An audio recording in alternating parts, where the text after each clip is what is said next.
So good evening. Yesterday we have covered the first session, the overall introduction about the international trade.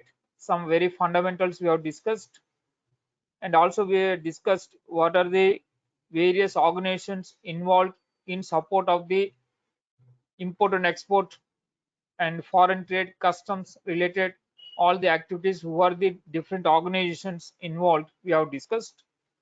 And also we have discussed how to start an organization, just brief what are the various options are there, then about the identifying the product and market, then other aspects we have discussed.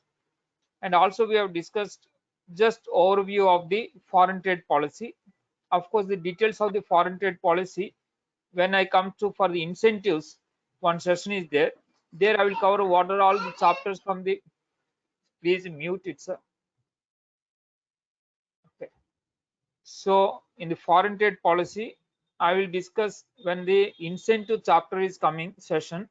Then I will discuss the details about the all the chapters wise, what are the incentives are available, or means export benefits are available. Those things we'll discuss.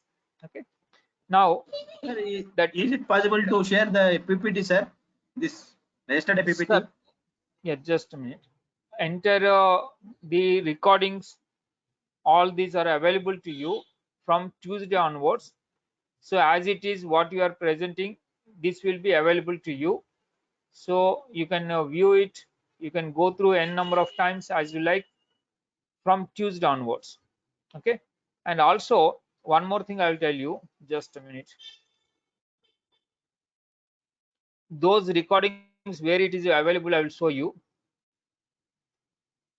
Suppose you click on this, you see the tax guru edu learning.com, tax guru edu learning.com. When you click here, and then you can make the login here with your login credentials. Already must have shared to you, you must have knowing. So with this, if you open, then your entire recordings will be available, but from the Tuesday onwards. And similarly, if you want any questions later also, means during the session, if you want any questions, you can post in the question box, or separately also if you want to write later, then also this provision is there. There you have to go taxguruedu.com and forum. In the forum, if you go, this is the forum. In the forum, if you go and then log in with your credentials, then there's a provision is there to make your questions so that we'll answer you. Okay. So what are the questions you have doubts, or you have practical issues you have facing in your organizations, or you have any other theoretically want to know about, then also we can provide to you all the details. Okay.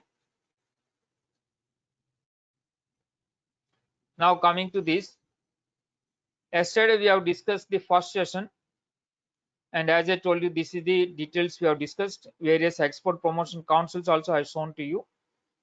Now today we are discussing about the in the session 2, introduction to the Customs Act 1962, and related others also will discuss, like Customs Tariff Act 1975 also will discuss.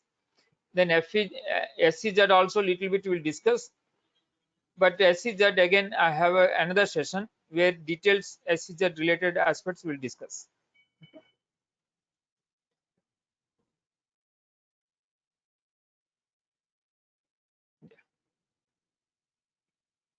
Now I'm making the Customs Act. First introduction we'll see. Listen to the introductory session.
Okay, without constitutional provision, neither the central government nor the state government has any powers to make any laws and collect the levy any of the taxes and collect any of the taxes. So there must be some legislative provision. So the legislative provisions are provided through these articles, so that in the especially on the article 246 in the schedule, this schedule 7 talks about the powers for the legislative powers for the state and as well as for the means central government. Central government, the list is provided, that is the union list in the list 1. There the parliament means that the central government has the exclusive power for the making the laws related to central taxes. Central taxes, like for example at present we have the central tax like customs act, customs tariff act, earlier excise act also, and of course that is continuing for some items like petroleum products. And similarly the GST also enacted through a parliamentary provisions. Okay, so those are exclusive powers entrusted to the center. Similarly in the list 2, under the 7th schedule, again the state legislators have the, I mean, state government has the authorities to make certain provision for the collection of the taxes, like VAT is one of the example, property tax, like local entry tax. Those are the examples of the list 2. List 3 is concurrently both the center as well as the state can levy the taxes. So these are the provisions are provided. Based on these constitutional provisions only, the Customs Act also enacted by the center, right? Because today,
now you can see these are the sections,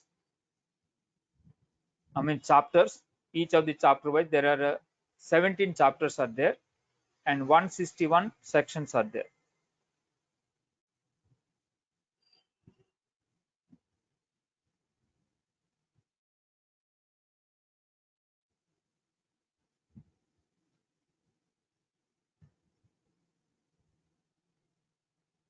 Okay,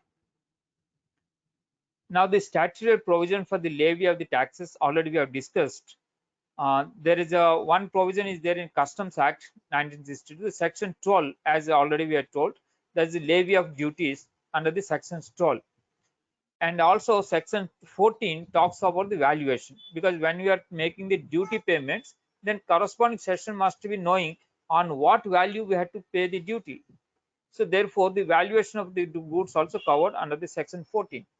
Okay, then what are the rates of duties? Okay, we know that levy of the duties can be levied. What are the different levies and other thing also we can discuss later. And also we know the on the value, on which value that duties has to be collected or levied. And then the Customs Tariff Act 1965, it talks about item wise, as per the HSN code, item wise what are the rates applicable for the customs levy of the levy and its collection. Okay. There are two schedules are there. First schedule for the imports, because I told you the duty can be collected or levied and collected both on imports as well as in exports also, because certain export items also time to time governments makes for restrictions, so they want to not to encourage but restrict it, then they impose certain duty. Like for example, iron ore, they don't want to make free of because iron ore in indigenous also highly demanded, scarcity is there, so therefore such items they export also subject to levy of the tax and duties, right? So import, everybody knows whenever we are importing there is duties are there, that is under the schedule 1, first schedule. Then the second schedule for the export duties. Okay, these are the authorities we are come. The customs actually comes under the Ministry of Finance, Government of India, under which there is a department called Revenue Department. Under the Revenue Department, CBIC means Central Board of Indirect Taxes and Customs. The functions are, as we told, the formulation of policy concerned with the levy and collection of the customs duty, then GST, then central excise duties, and prevention of smuggling and administration of matters related to the customs, then GST and excise, central excise, then narcotic and other powers also given to the CBIC. Okay, then administrative authorities, there is a customs house, then there is a the customs prevention and commissioners are there. Other things about the GST also commissioners are there. Then central revenue control laboratory also there. These are the administratively controlled the departments like divisions like. So this is a broad about the organization structure of the this CBIC. Then important customs related functions will let us understand. The customs duties are collected and levied, as I told you, under the Customs Act, and the section 12 is a relevant section, and 14 is about the valuation. Those are very important provisions we have to understand and discuss. Then enforcement of various provisions of the customs laws about the import and exports. Then baggage also comes under the customs provisions. Then postal articles, that which are the going abroad and coming in from the outside the India, and also for the vessels and aircrafts also these provisions are applicable. Okay, then discharge of agency functions and enforcement of the provisions and restrictions on import and exports also comes under the purview. And prevention of smuggling is one of the major concern, because a lot of items, maybe especially like gold or precious certain other items, or narcotics, narcotic drugs and its trafficking, such things can also comes through imports, other countries, so those are not allowed. So when which are the prohibited items which are not allowed and those are entering into India, these customs officials has the authority for prevent, means that the function is for preventing the those smuggled items or prohibited items not to enter into India. And international passenger clearances also, because whenever the international you are going outside India or coming out from outside India to India, then there is a customs provisions are there, it has to be passed through the customs. Okay, any of the baggages and other thing are bringing, they have to make a declarations. Okay. And section 3 of the Customs Act specify the classes of the officers of the customs, namely these are the officers, means administration I'm talking about. So principal chief commissioner of customs, then chief commissioners of customs, principal commissioner of customs, commissioner of customs, commissioners of customs appeals, then joint commissioners, deputy commissioners, assistant commissioners, and such other classes of the officials. All those things are covered. This is an administrative structure of the customs department. Other means other administration related aspects only. These are things, means officials. Now we are going to the administration. I am talked about, just briefing you. Then we'll go. There is a portal is there for the customs. What is that portal talks about? What are the functions are there? All those things will let us discuss now. Okay, listen to it.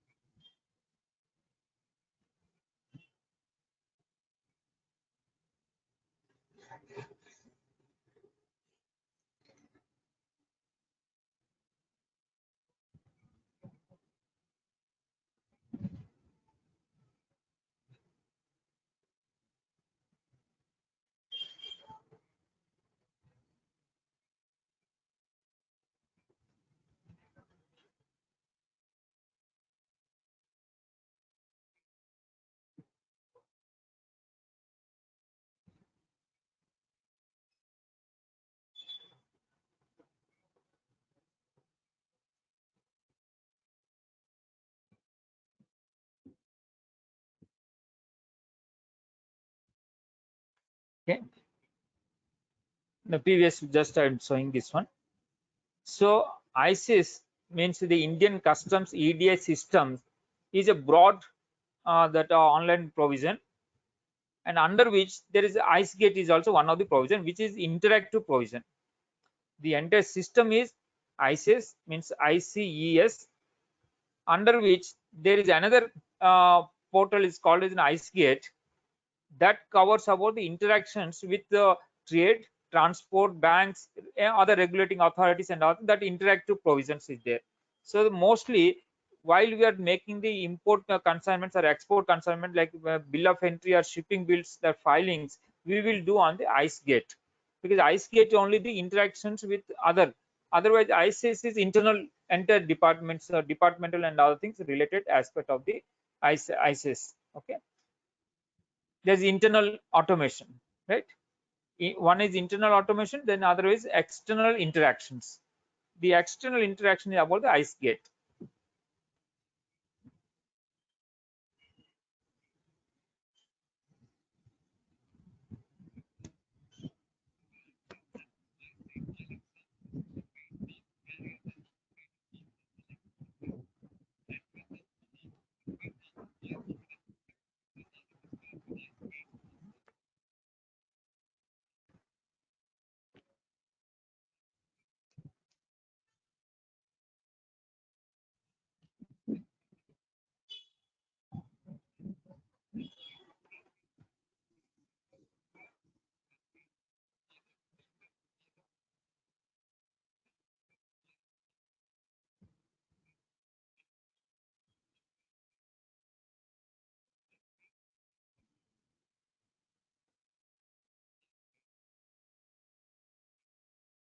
Okay, okay.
Okay, that is what the ice gate. Mostly we are talking about when we are interacting or whatever we are filing, like bill of entry, shipping bill.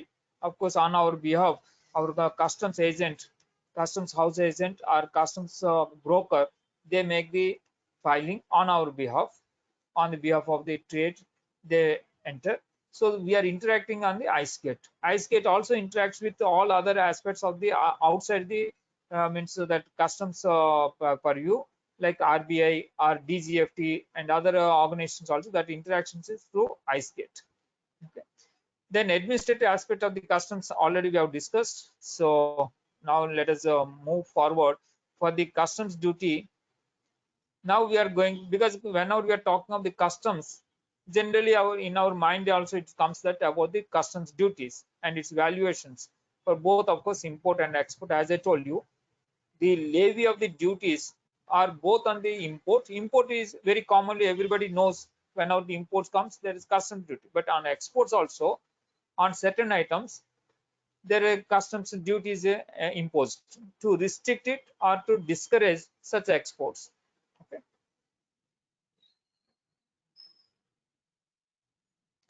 Three stages of the imposition of the taxes and duties. One is about the levy. Levy is the stage where the declarations are being, means it is declaration of the liability. Means what are the certain items are liable for the duties when you are bringing goods from outside India to India. Similarly, on export, whenever we are making the from India to outside India, we are exporting, then also such duties are applicable. So those are called levy. First is levy, then its assessment. The assessment is quantifying the amount of the liability. First is about the levy. The second is about the assessment of the quantifying the amount of the liability. Liability on the tax or duties doesn't depend on the assessment again. So the liability is, one is liability, the second is assessment. But the liability is always there. Then assessment, then all other aspects will come for the assessment, whether the procedure part of it is an assessment. Then about the collection. After the assessment, collections will happen. So these are the steps like this: levy, assessment, and collection. Assessment is done generally by the customs officials. Of course, nowadays online provisions are there. System will make the assessment automatically, like self-assessment systems are there. That is also we'll discuss today. Self-assessment, and certain cases self-assessment is not, there is a certain suspicion, then the customs officials may assess. Okay, so what are those provisions also we'll discuss about the assessment. Then about the collection, how it is be collected, at what stages, and when it is liable to be paid, and all these things we'll discuss now. Right.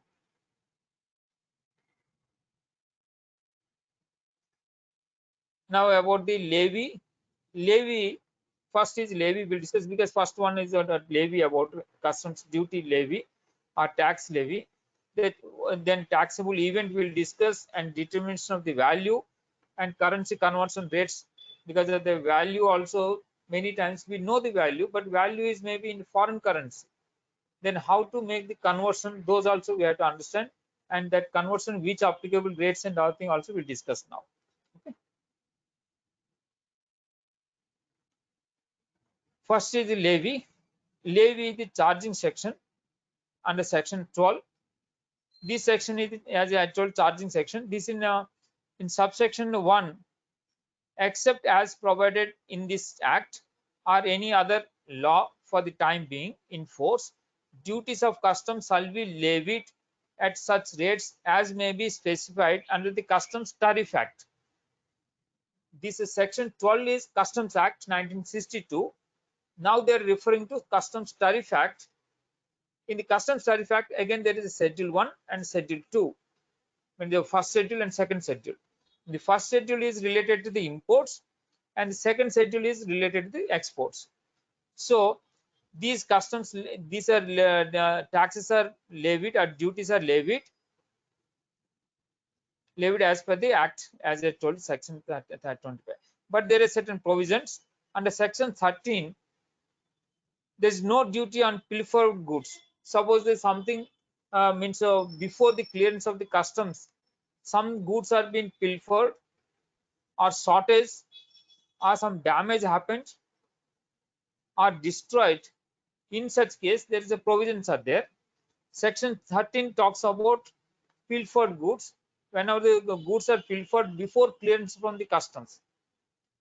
After clearance, of course, you can't claim anything, but before that, before payment of the means assessment and payment of the duty, then you have identified that certain goods are shortage not there, then you can make the means provision. There's a provision is there on the pilfered goods you will not pay, and other goods you have to pay the duty. Then about the reduced duty on the damage, for example, some items are received but it is damaged and you have identified before the clearance from customs clearance, before the assessment and before payment of the duty you have identified, then there is a provision is there, relaxation is there, that on the reduced rate based on the assessment, of course, that assessment maybe chartered engineers and other things may assess how far the damage happened, and damage assessment has to be done. Based on that, the reduced duty you can pay the duties, a reduced value you can pay the duty. Similarly, if it is destroyed completely, some fire accident happened or something lost permanently, in such cases there is a provision also there, remission of the duties. Even though you have paid, but before the clearance, then they can remit to you that what are the duties paid. Then let us understand that levy we understood under section 12. Basically, it is section 12. Then we are talking about the taxable event. What are the taxable event and other thing? Let us understand. There are situations, for example, suppose the goods are imported. Sorry. Suppose the goods are imported and it is before the customs means imported into the custom port, but not yet made any means clearance and filing of the bill of entry is not made. Then it's not a taxable event, even though it is unloaded in the port, but is not an event for the taxation. Date of entry into the territorial waters of India, that is also not a taxable event. And date of presentation of bill of entry, not taxable event. What is the taxable event is date on which the goods reach the customs, means barrier them in territorial waters it reached it, and also bill of entry is filed. Both has to be satisfied. It is not like one. Like if the date of entry means it is entered the territorial waters of India, what is the territorial waters of India also we'll discuss the definition, I'll tell you. But if even though it is reaches to territorial waters of India, it will not be taxable event. Even you are filed the bill of entry, that is also not taxable event. What is the taxable event means both has to combinedly it to join, means the entry of the means goods are already entered, means that vessel carrying the goods entered the territorial waters, that must be first satisfied, and also it has to satisfy the bill of entry also must be filed. Then both are satisfied, then it is a taxable event. Okay.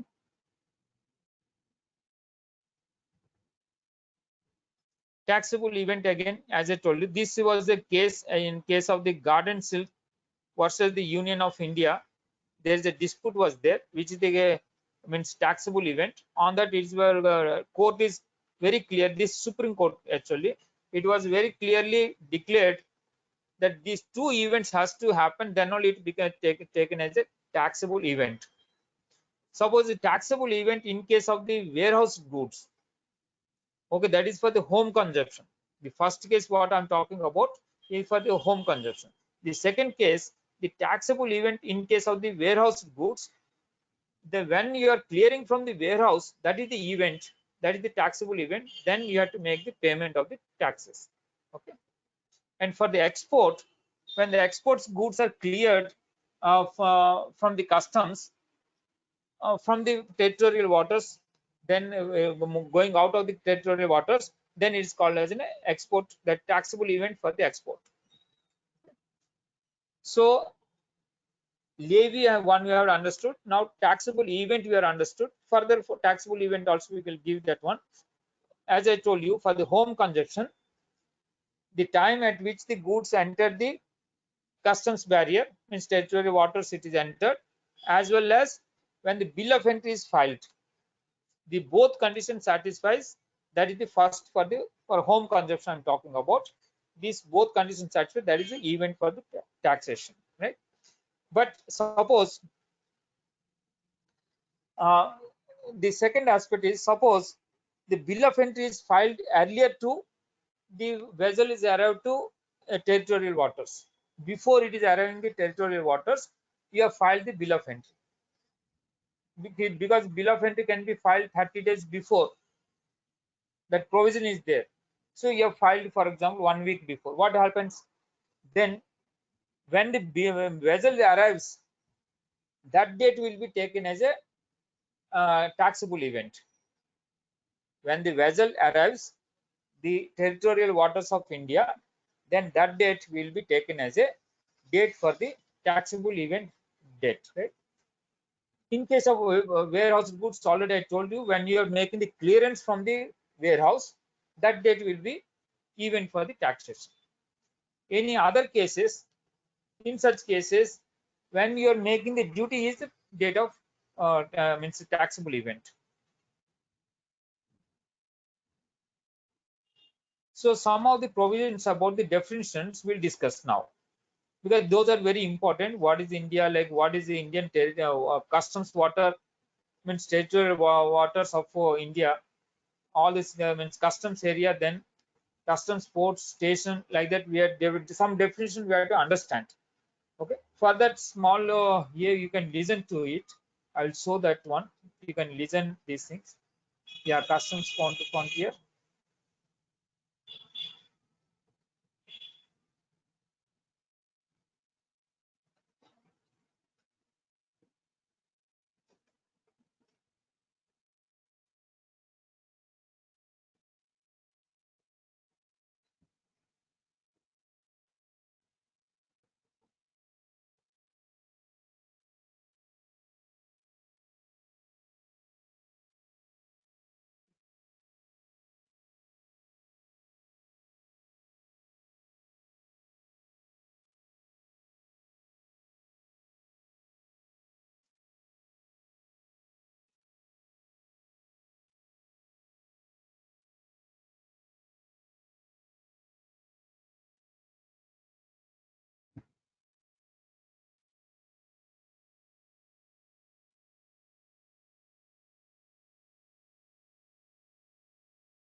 Okay, again let us explain to you.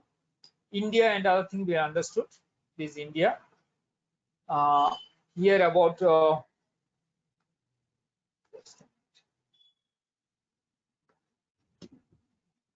so this is the land area, means that from the right hand side this is the land area, for example, and this is from this point, this is the sea, and from this boundary this is the inner boundary we call it, and one side the left hand side is the sea, means waters, and other side the right hand side is a land.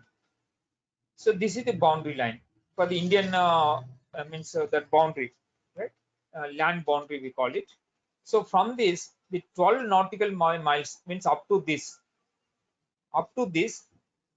it is called India, and means India has a complete authority over it for uses of. So this is 12 nautical miles. This is the Indian sovereignty, right? Then exclusive economic zone you are talking about. This is an exclusive economic zone. This is up to 200 nautical miles. Exclusive economic zone means up to this area in the sea, the country has complete authority over the exploitation of the sea or ocean related all the wealth. For example, we can do the fishing, we can do the oil exploration, we can extract whatever they want in this sea area. This is our zone, economic zone. We can exploit economically whatever the possible from the sea resources we can extract. Okay? Like fishing, as I told you, fishing or the oil exploration, all those things are provisions are there up to this area, 200 nautical miles. Okay. And customs also now has the authority. Earlier was there up to 24 nautical miles, but now government is extended it up to 200 nautical miles. The customs are the that is called Indian customs waters. Indian customs water. Indian customs water means up to 200 nautical miles. The customs authorities have the authority.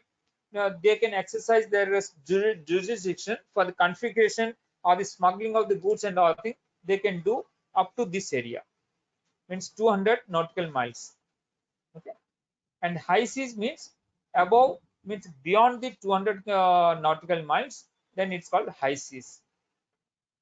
Suppose goods are entered, means the vessel is entered, say this line, this 12 nautical miles, Indian territorial waters it reached, then the shipping lines supposed to make the means IGM.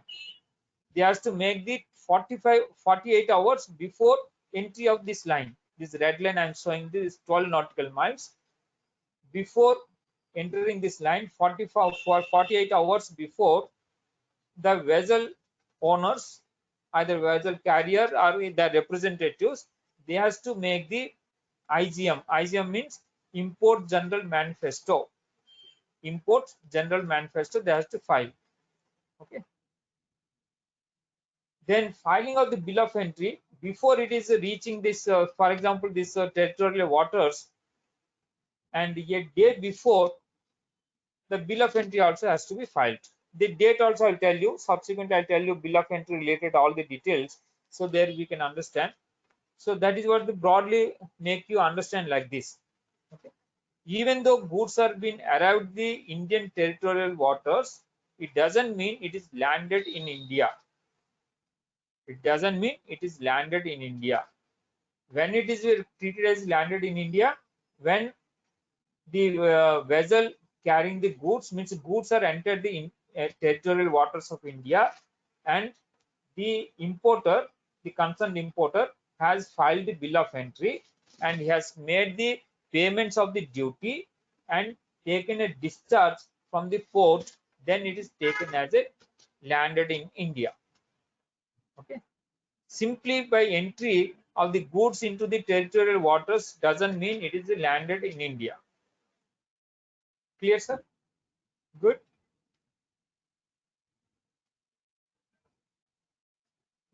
Then certain Indian customs, like why we want the territorial waters and the customs waters we are talking about, what is the importance of it?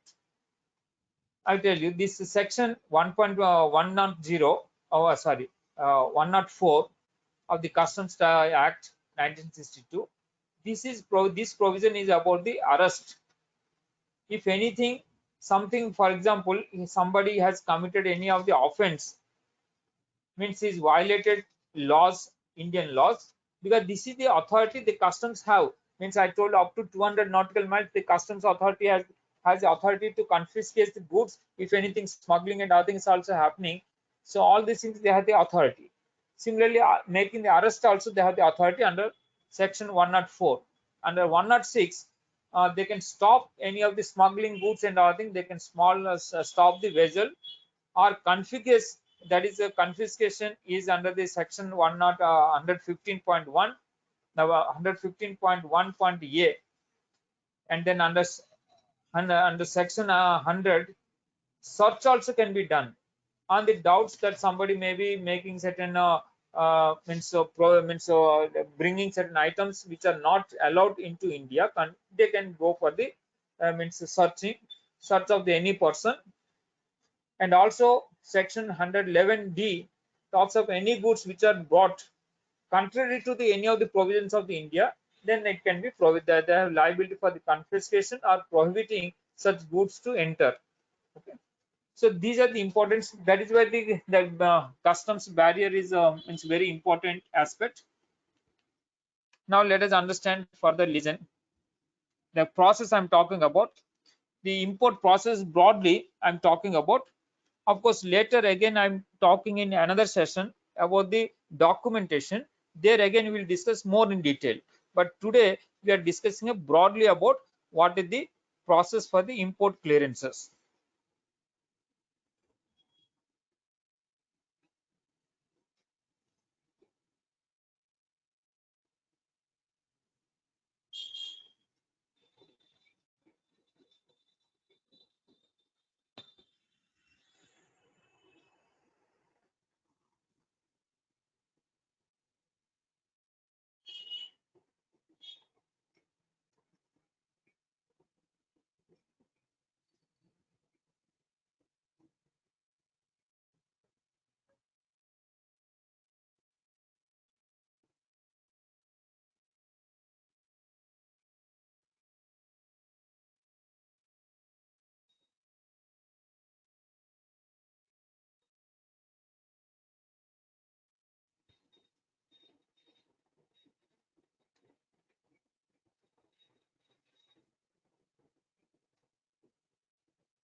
Okay.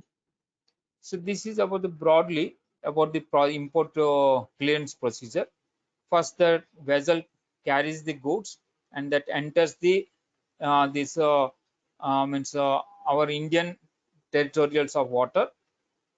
Then before 48 hours before, that vessel owners or the carriers, they has to file the IGM with the customs 48 hours before they enter the territorial waters of India.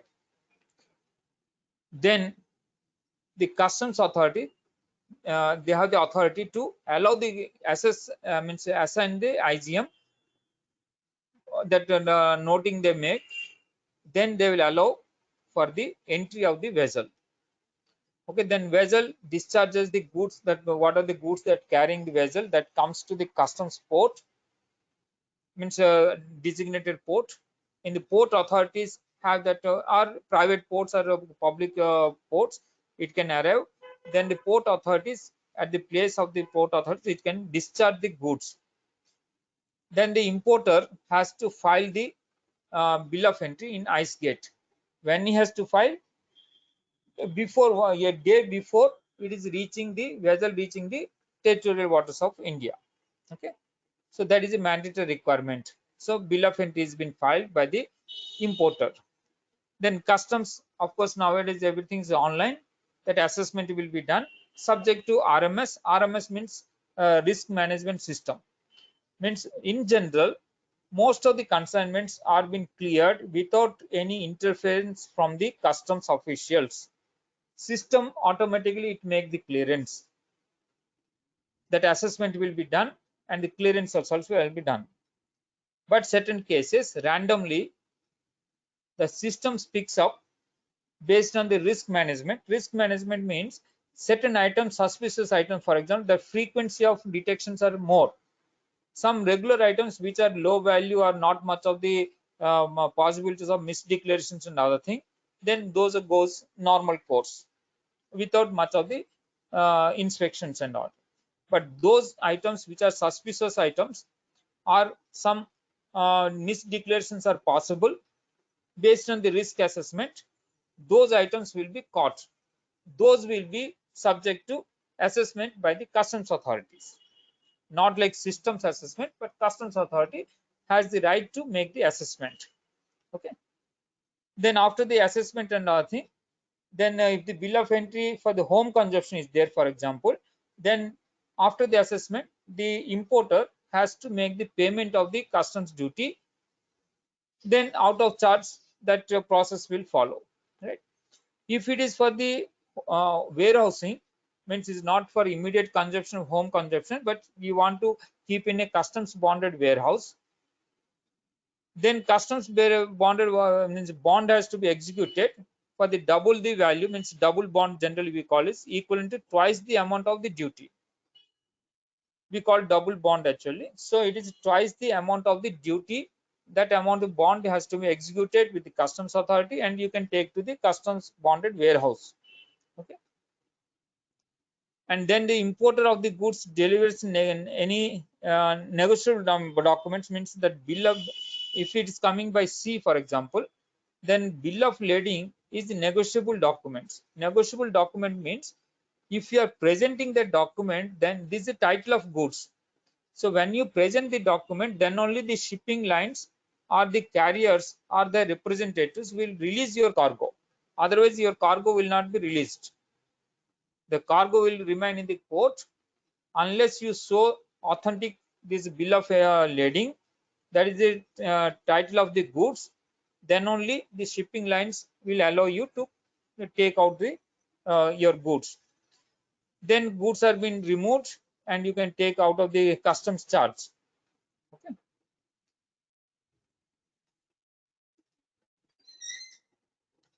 Then stages of the assessment.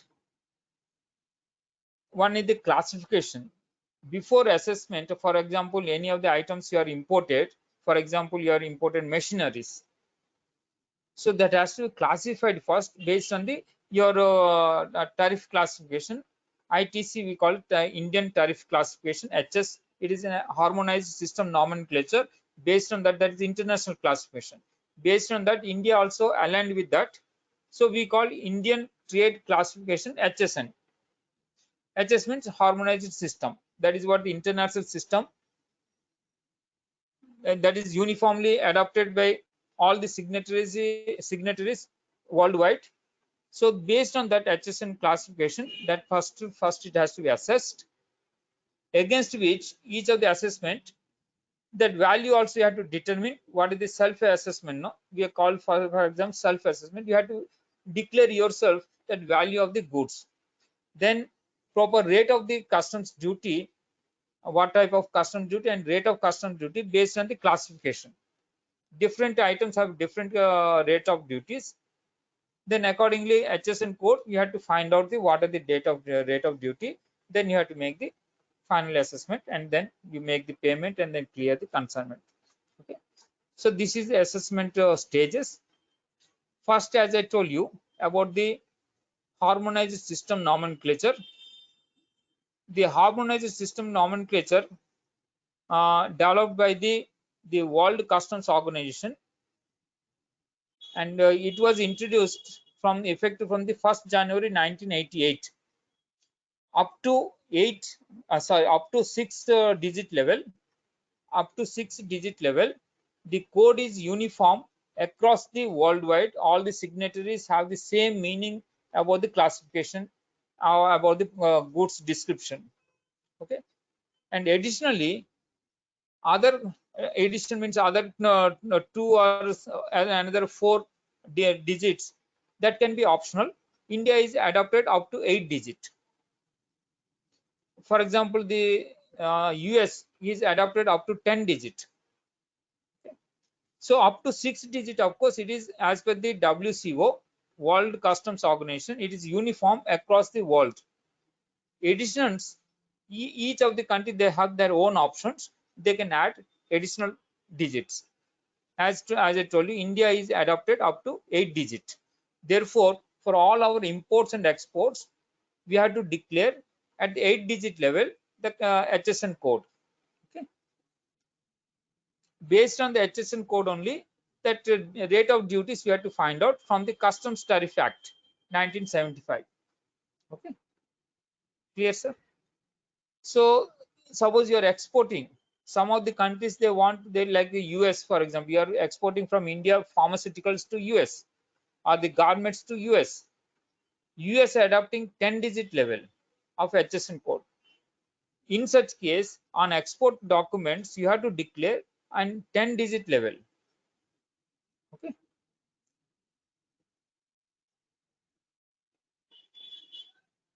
Here again, the classification of the goods. There are two schedules are there. One is the first schedule, the other is the second schedule under the Customs Tariff Act. The first schedule about the import duty, the second schedule about the export duty. Okay. And again, we have to see whether the goods are, whether before we are importing, we have to ensure whether goods are allowed free of free means without any restrictions. Then the second category is restricted goods.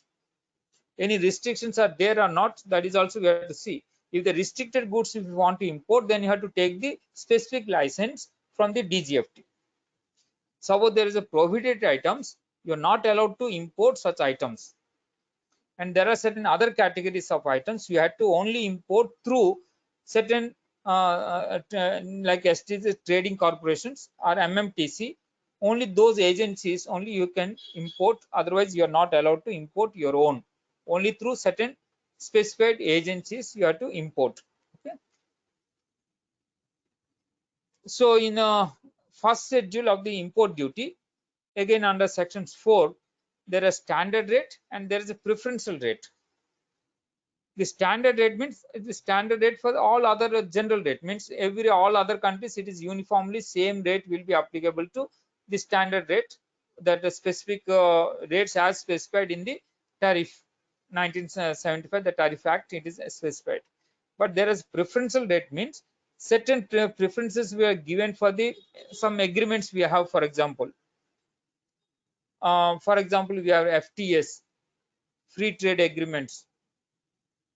So for that arrangement, we have made a special rates, some reduced rate, for example, given to that preferential countries.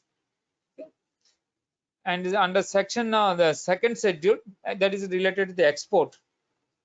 Some of the powers they have, the government has the power to impose certain times. Not always that export duties are there, but only certain emergency cases. Suppose there is shortage of onions, many times it's happening. So within India only there is shortage, and when you allow free of that export of the onions, further scarcity can happen in India. So the prices may escalate. In such case, the government of India can interfere to make the imposition of the certain duties on even export. Okay. Otherwise, generally exports are generally given some preferences, encouragement, and some incentives also given. But in certain cases, when there is a shortage happens within the country, then they impose certain restrictions by way of the imposition of the export duties.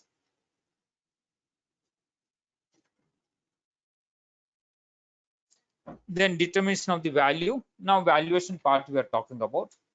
What are the, how to make the values? What are the provisions in the Customs Act and related rules we are going to discuss now. Actually, valuation when we are talking of the customs valuation, worldwide there is an agreement, WTO agreement we have on the customs valuation. Based on that, all of the other countries which are the signatory countries, they adopt it based on the WTO agreement. Okay, agreement on customs valuation. Okay, because that is uniformly best practices worldwide. They follow certain uniform practices. Based on that, we have to follow this one. Earlier it was the GATT we call it, but now presently we are talking the WTO. Okay. And actually that negotiation on the valuation happened in the 1973-74, that is the Tokyo round. There this agreement is entered and all the signatory countries followed this agreement. In India, we have implemented this agreement from effective from the August 1988.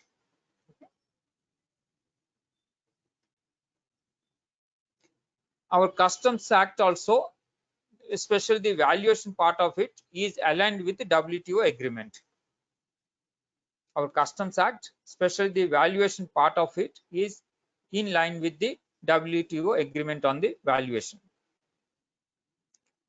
As I told you, there is a customs, the section 14 of the Customs Act 1962 refers about the valuation, and there is a one section that's 14.1. It is talks about transaction value. It talks about transaction value. Transaction value means actual whatever you are made payment to the, for example, you are importing. What is the agreement you have for the payment to the supplier? So that actual price is the transaction value. Transaction value means the price actually paid or payable for the supply of the goods.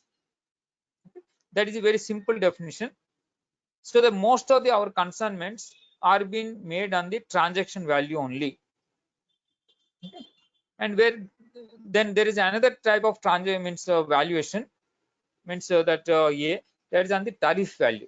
Tariff value means there's a ad valorem rates of the duties are there. Ad valorem means that is percentage wise on the value, transaction value, certain percentage, say 10%, 12%, or 15%, like that. Certain amount percentage is levied. That is on the transaction value, means that value is what the price actually paid or payable to this for the supply to the supplier. On that certain percentage base, we pay the generally the duties. But there are certain other items like edible oils, for example, or certain other items are there. There we have to pay on unit basis. And for example, there is a per ton or per kg or per piece, like that basis they have to levy these duties. That is specific tariff levies. So those are tariff values are called. Okay. On the tariff value, for example, tariff value is fixed on certain amount. On that you have to pay certain based on the some tonnage. Like for example, government is fixed that import oil of the palm oil, for example, palm oil per kiloliter, for example, a certain amount they fix it. On that fixed amount only you have to pay the duty. That duty also been specified how much duty per kg wise they mention it. That is not on the transaction value, but is the tariff value it has been called. Okay.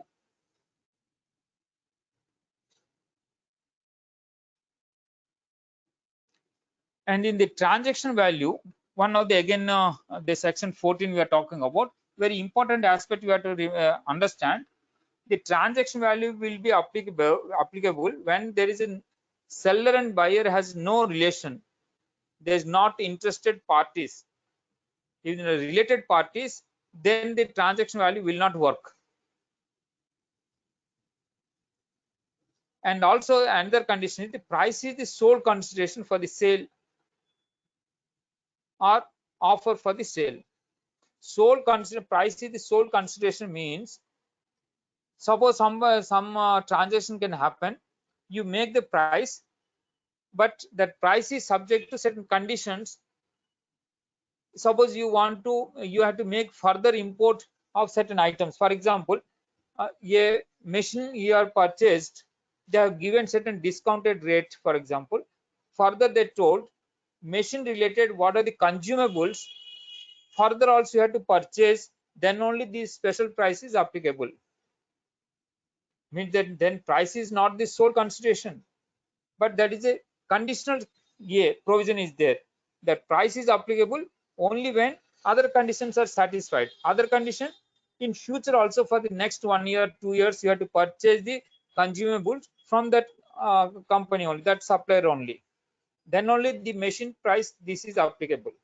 So in such case also the transaction value will not work. Two conditions where it is not a work applicable. One is the seller and buyer has the relation, then the transaction value will not work. And also if the price is not the sole consideration, then also it will not work. Okay.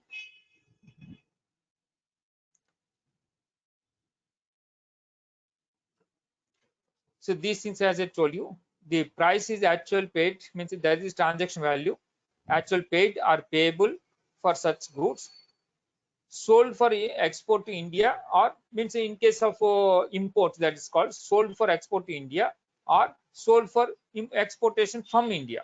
Means the transaction value for both import and exports is applicable. Okay.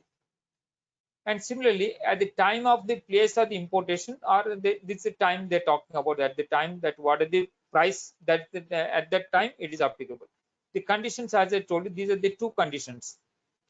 The two conditions are the buyer and seller are not related, and also the price is the sole consideration. These two conditions has to satisfy, then only the transaction value will be applicable.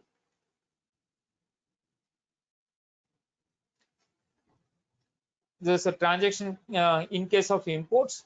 The transaction value means it is sold for export to India for the delivery at the time and place of importation.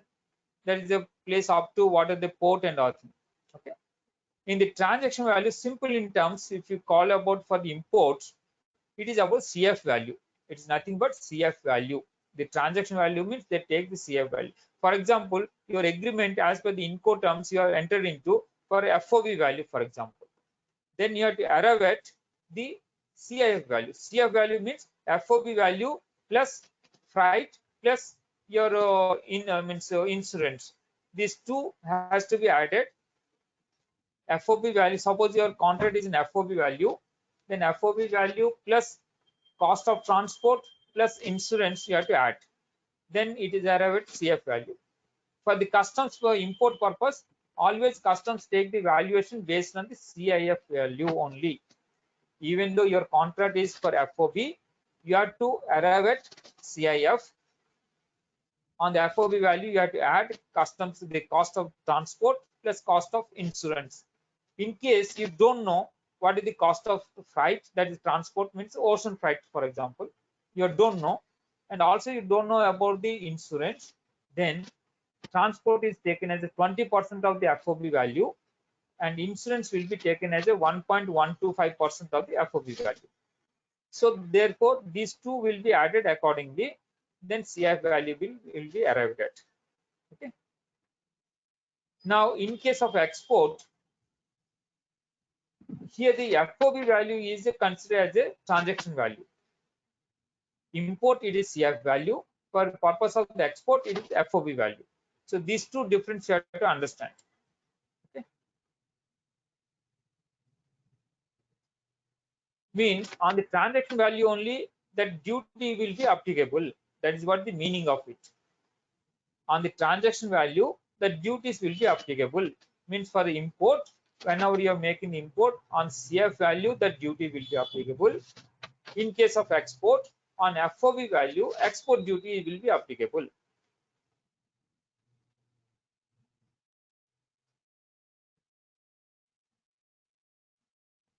These are the tariff value transaction. Means one is the transaction value I told you, the other one is tariff value. Transaction value as per the section 14.1, that the transaction value. Just now we have discussed. Tariff value as per the section 14.2. Here the tariff value, for example, this palm oil or crude palm oil and other brass scrap and crude soybean oil, these oils and all things, some other items are like gold and silver also, they are making on the tariff value. Tariff value means there is a declared value is there per ton or per kg or per piece. There is an amount declared by the customs. Based on that, you have to make the payment. Okay. And the tariff value only you have to make the payment. Means if the tariff values are fixed for any goods, the duty shall be chargeable with the reference to the such tariff value. The tariff values may be fixed or for any of the class of the imported or exported goods having regard to the trend of the value of such or like goods, and the same has been to be notified by the official gazette. Means the government, means the customs authorities, time to time they declare through notifications. Through notification, they declare what are the tariff values for the certain items. But maximum items pass under the transaction value. But only certain specified items, because these are mostly susceptible for the misdeclarations. When it is misdeclarations are possible, then government want to take certain controls, so they'll fix the some value. On that value only, irrespective of the what is your real value, either it is more or less, but government has fixed certain value, tariff value. Based on that only, you have to pay the duty. Then valuation rules comes into picture, because whenever the valuation act is there, the procedure must be followed. What is the procedure? Act is general framework about the policy.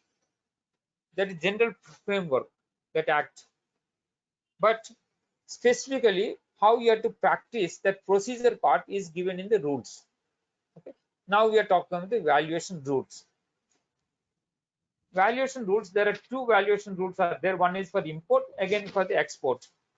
The import valuation rule means customs valuation, determination of the value of the imported goods, rule 2007. And export, again similarly, export this rules is there.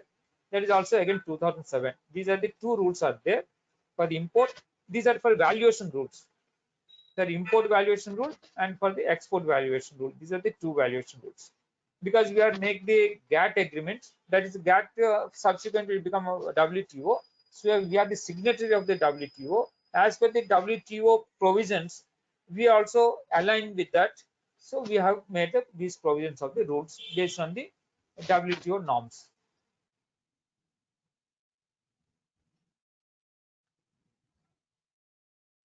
And these rules specifically certain important aspect I will discuss about the customs valuation, determination of the value of the imported goods, that rule 2007. Through these notifications are there. First is the transaction value. First it will be transaction value. As per the rule 3, most of the items falls under the transaction value. If the transaction value also not means not available, or there is certain doubts or suspicion about the transaction value, then the customs authority may go for transaction value of the identical goods. Transaction value of the identical goods means similar, like means very means almost like the classification, the look and other characteristics are similar. Such goods they have to take on the same time also. Again, some same of the suppliers, that is identical goods. What is the transaction value? That has to be identified. Means identical goods. Identical goods means same goods like somebody else, for example, imported. He has declared say 100, but you have declared say 70. So the customs authority has a suspicion. So in such case, what they do is, generally in the market, what is it going on to that rate, that value, that price they can take as a transaction value for the identical goods.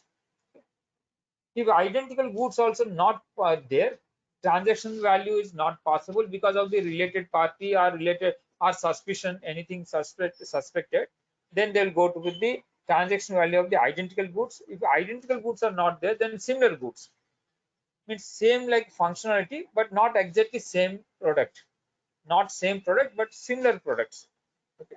So that is a similar goods they can go for as per the rule 5. And that is also not possible, then they go for the deductive method. Deductive method means in the market, what are the price is prevailing, that price they take and they go backward for deducting the profits and the transaction cost and all things they deduct. Then they arrive at the CF value at the customs port, concerned customs port. Okay. Then about the compounded method. Compounded method means they go forward direction. Means from the cost based assessment. What is the cost at the other country, for example, then they will add all the transportation, then profits and all things, they will add it, then they arrive at the landed cost at the the cost at the CF value at the port of the arrival, right? Then residual method is again best judgment method, we call it. All these methods are not possible, then they'll make case to case assessment by the customs authorities. case to case that happens. But otherwise, these are to follow in a certain sequence. First, of course, always we go with transaction value. If the transaction value fails, because that fails under two conditions. One is a related party. The related party conditions there, then the transaction value will not be applicable. And price is not the sole consideration, then also it's not applicable. And again, any suspicion is there, then also customs authority have always an means authority to go with the valuation, the other means valuation methods. Then they have to move for the rule 4. If rule 4 are not possible, then rule 5. Like that, you have to go in a sequence.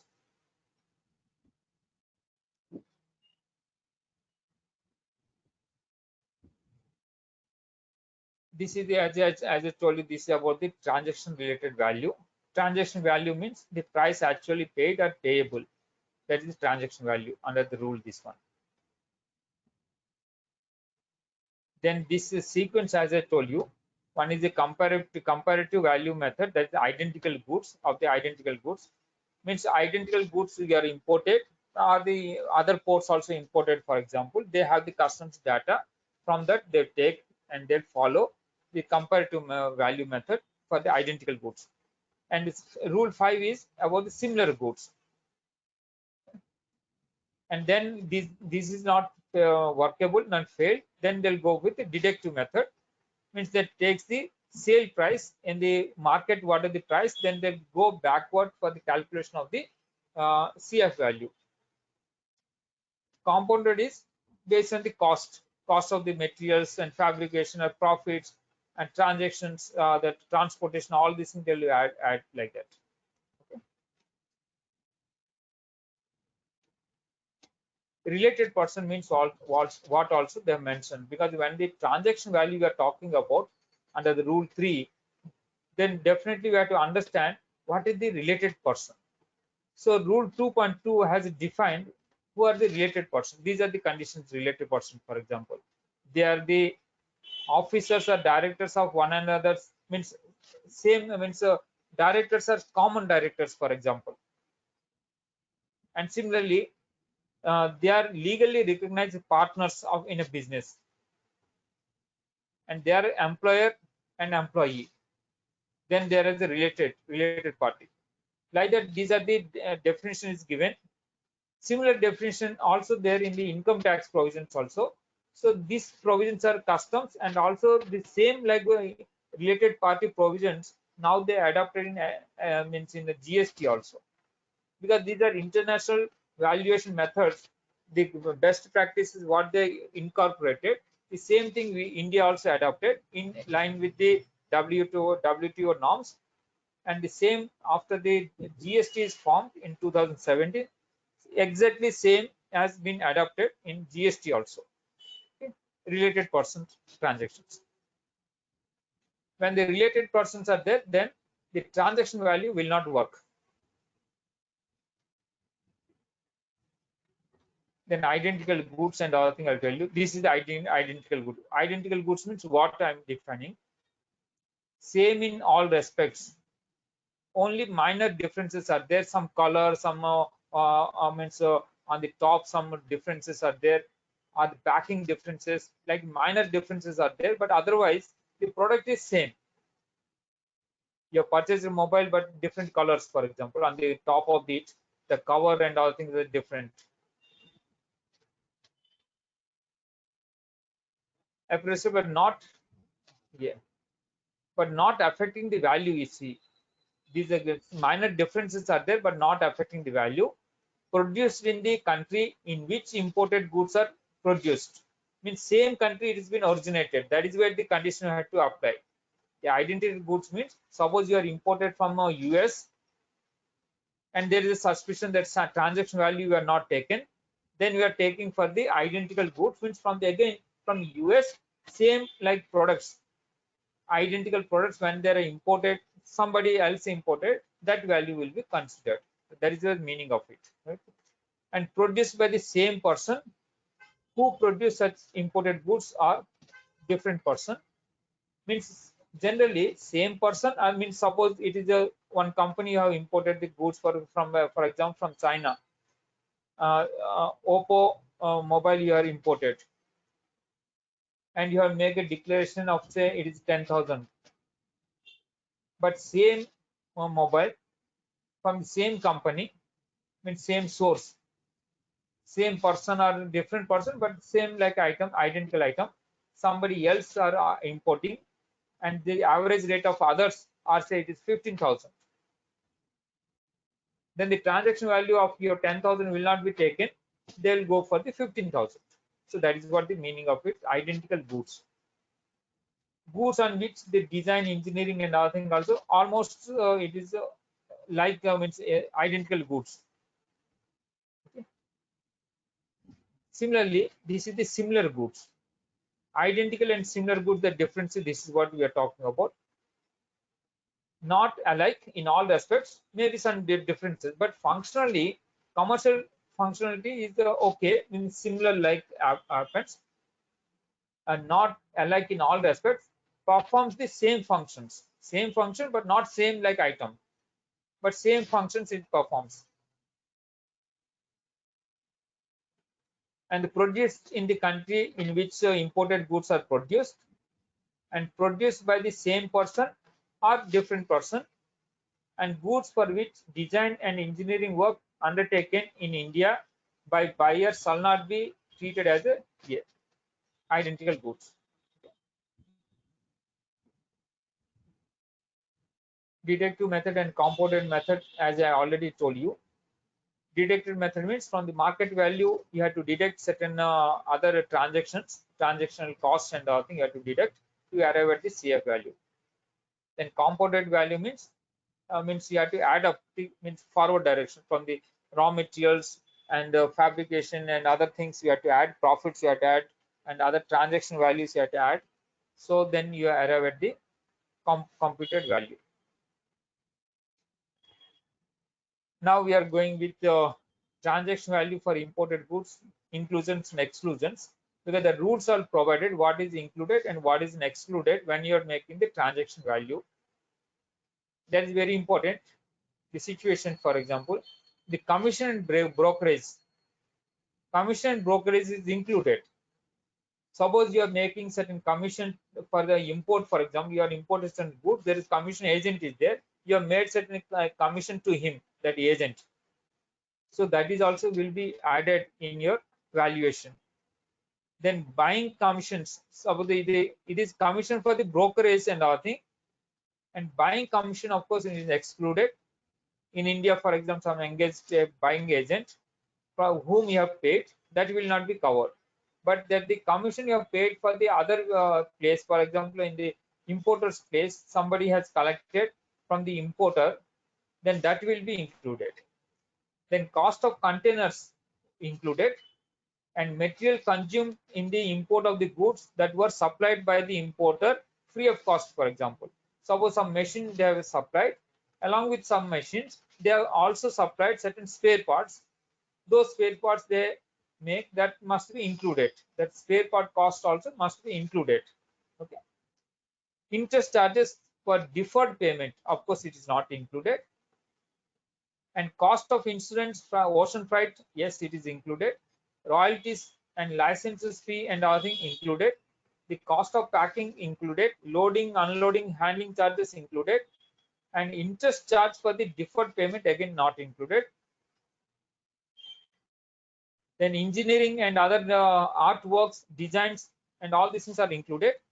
Ship demurrages charges are chartered vessel and other charges, those also included.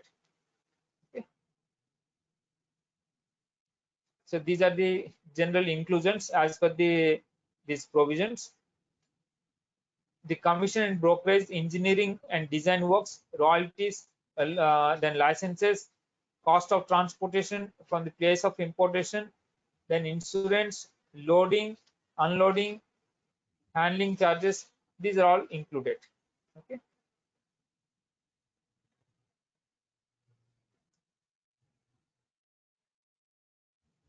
In the rules also special provisions are given for the inclusions.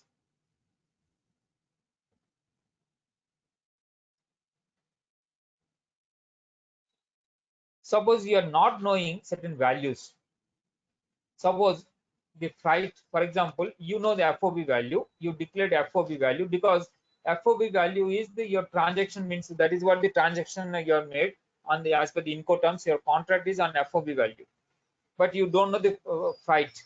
In such case, 20% of the FOB value you have to add. The loading, unloading and all things, 1% of the FOB value plus transport plus insurance, you have to make the loading unloading. So the cost of insurance, then 1.125% of the FOB value you have to add. Okay. Then for example, port of entry and movement of the goods further to ICD or CFS, means container freight station. Such costs will not be included because that is already landed inland. After the landing into Indian territories, then extra what are the movements happen, those are not added into the valuation. Okay. Valuation is the general principle. At the time of import at our port area, up to that what are the costs are incurred, that has to be added. Further from that port, Indian port, any movements happens, that cost will not be added. Okay.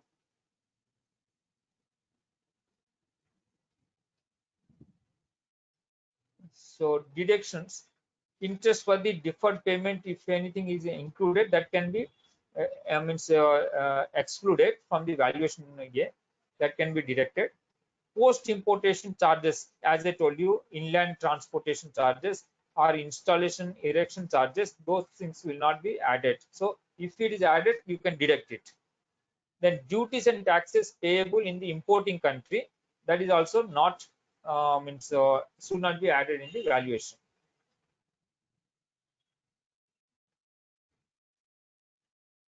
Then currency conversions, that is very important because you are entering into contract, because most of the international contracts we may enter into foreign currency contracts. Okay. In the foreign currency, when you are entered into, then that has to be converted into Indian currency. Then on that only that assessment has to be done. Then duty has to be paid based on the Indian currency valuation. Okay. So RBI has an exchange rate and customs exchange rate as the two exchange rates are there. RBI rates are everyday like fluctuating rates are there. Bankers will follow, but if for the customs purpose, always we have to follow with the customs exchange rate only. Always we have to follow with customs exchange rate only. Customs generally they publishes on monthly basis, or certain times fluctuations are high fluctuations are there in the currency rates. Then frequently maybe weekly or fortnightly they can publish, but as per the current latest publication, valid publication, that what are the current exchange rate, that rate only we had to make. For example, you have imported for $100, per dollar for example is 78 rupees at present. For example, today's rate, that today's when you are filing the bill of entry, on that day what are the rate applicable as per the customs exchange rate, customs notification, on that only you have to make the conversion, then that become the your assessable value. Okay.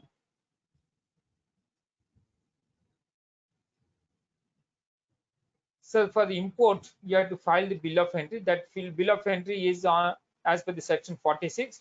On the date, what is the rate applicable as per the customs notification, that rate has to be made. Then similarly, for the export, whenever you are making the filing of the shipping bill or bill of export under the sections 50, on that date, whatever the values means conversion rate is applicable, that same rate you have to apply.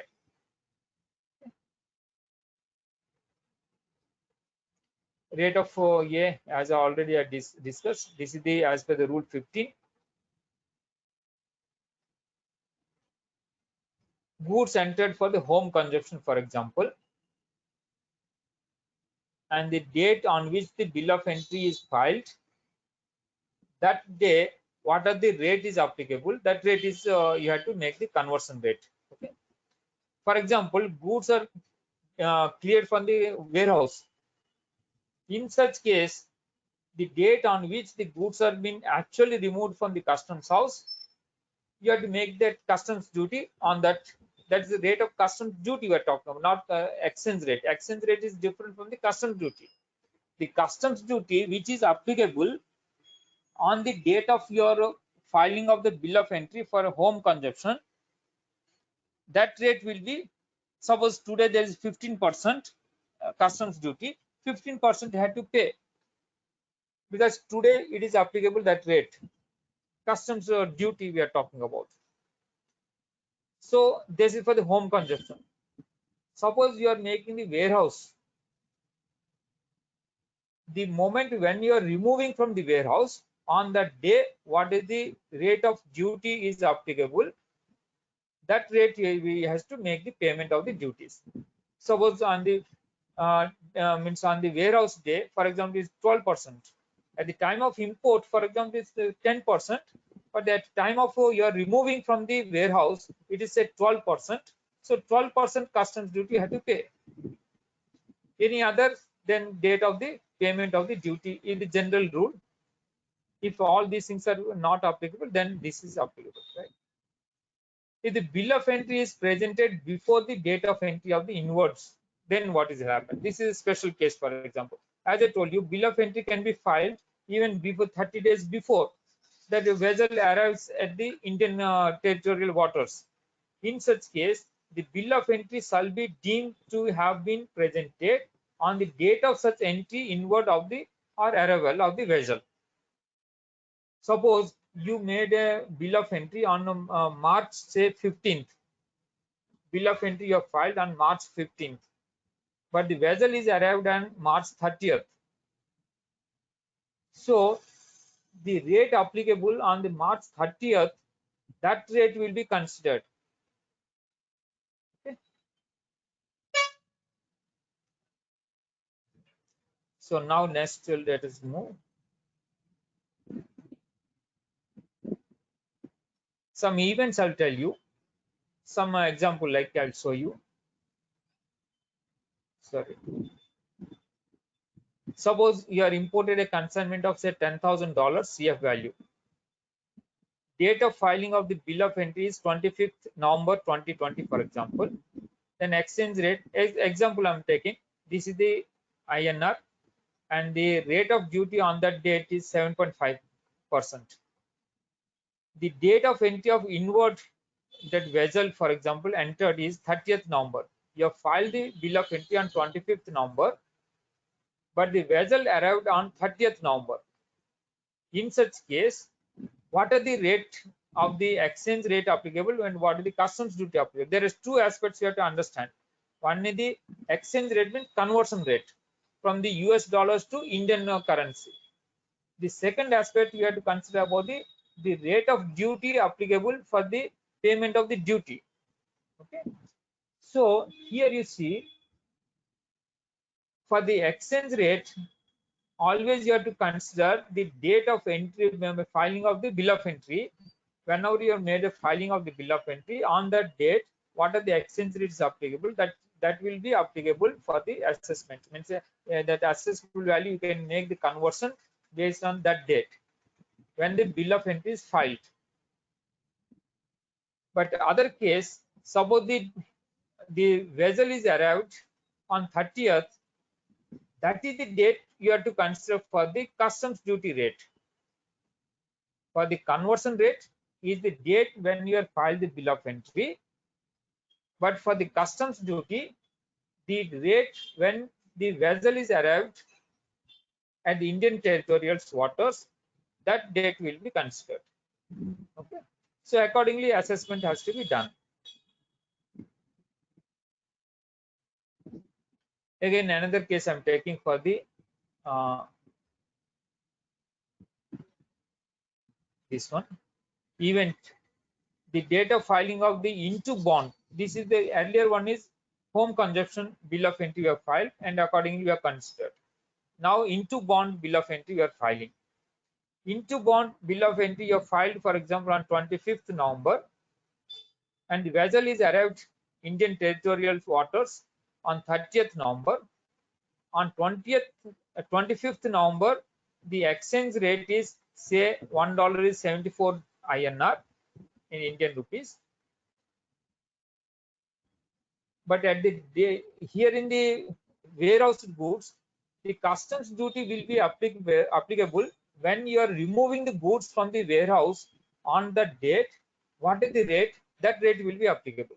For example, here in this case, you have put into the warehouse and you are removed from the warehouse X bond where a bill of entry you have filed on the 30th December. On the 30th December, what are the customs duties applicable, the rate of duty applicable, that will be taken into consideration. But exchange rate is when you are filing the bill of entry. Into bond bill of entry, when you file, there are two bill of entries. One is the into bond, means when you are taking the goods into your warehouse. Then ex bond bill of entry means we are removing the goods from the warehouse.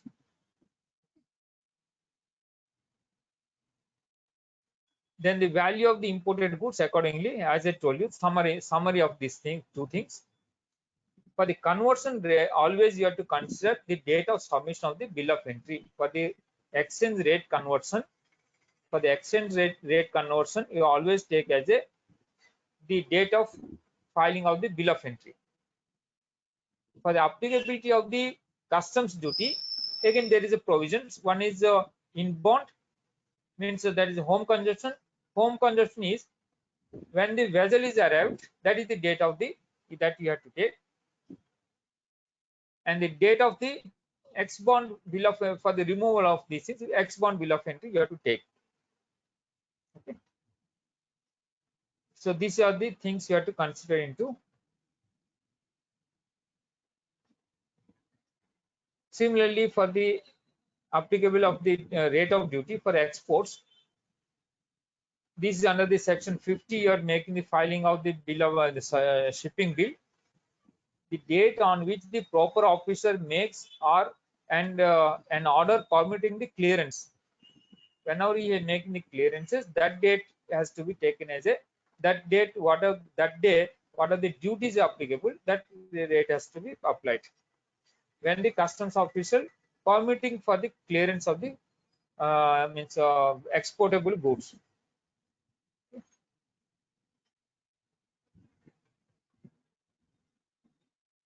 Okay. This again summary of the all the important exports. Import, home consumption, and export separately you are considering. For example, home consumption, the date on which the bill of entry is presented, that date, the rate of duty will be considered. Exchange rate also again they are on the same date. And when the vessel is, for example, you have filed the bill of entry earlier, but vessel is reached later, then vessel when it is reached, that date you have to consider. And in case of, for example, ex bond, when you are removing the goods from the warehouse on the day, what are the rate of duty of the customs duty is applicable, that duty has to pay. But the exchange rate purpose, when you are making the bill of entry inbound bill of entry, on that that date, what is the rate is applicable, that exchange rate has to be considered. And export case, in export case, when the proper officer making the clearance, permitting for the clearance, that is the date on which date what are the rates are applicable, that rate you have to consider. For the exchange rate, of course, the filing of the shipping bill is the criteria. So this is like summary. Okay. So can we take a 10 minutes break now? Then we will come and clear other subjects. Okay. Yes, sir. Yes. Good. Any doubts and other things are there, you can raise in the question A. So accordingly, we can clear the doubts. Okay. Sir, can you explain a bit slow? It is so fast. Okay. Okay. Slow. I will go again because many times I'm repeating also. Same thing many times. This Yeah. concept I repeated. But anyhow, as per your requirement, I Very will go interesting slow. subject. Okay. Okay. Okay. I will go slow. Again, I will explain you also. Each of the cases again will explain. This is like summary of these things. I will explain again. Okay. Let me summarize and explain you very clearly this one page. Okay. Yes. Whenever we are making import, or export, always remember one thumb rule: the assessment has to be done in Indian currency only. The assessment has to be done in Indian currency only. Okay.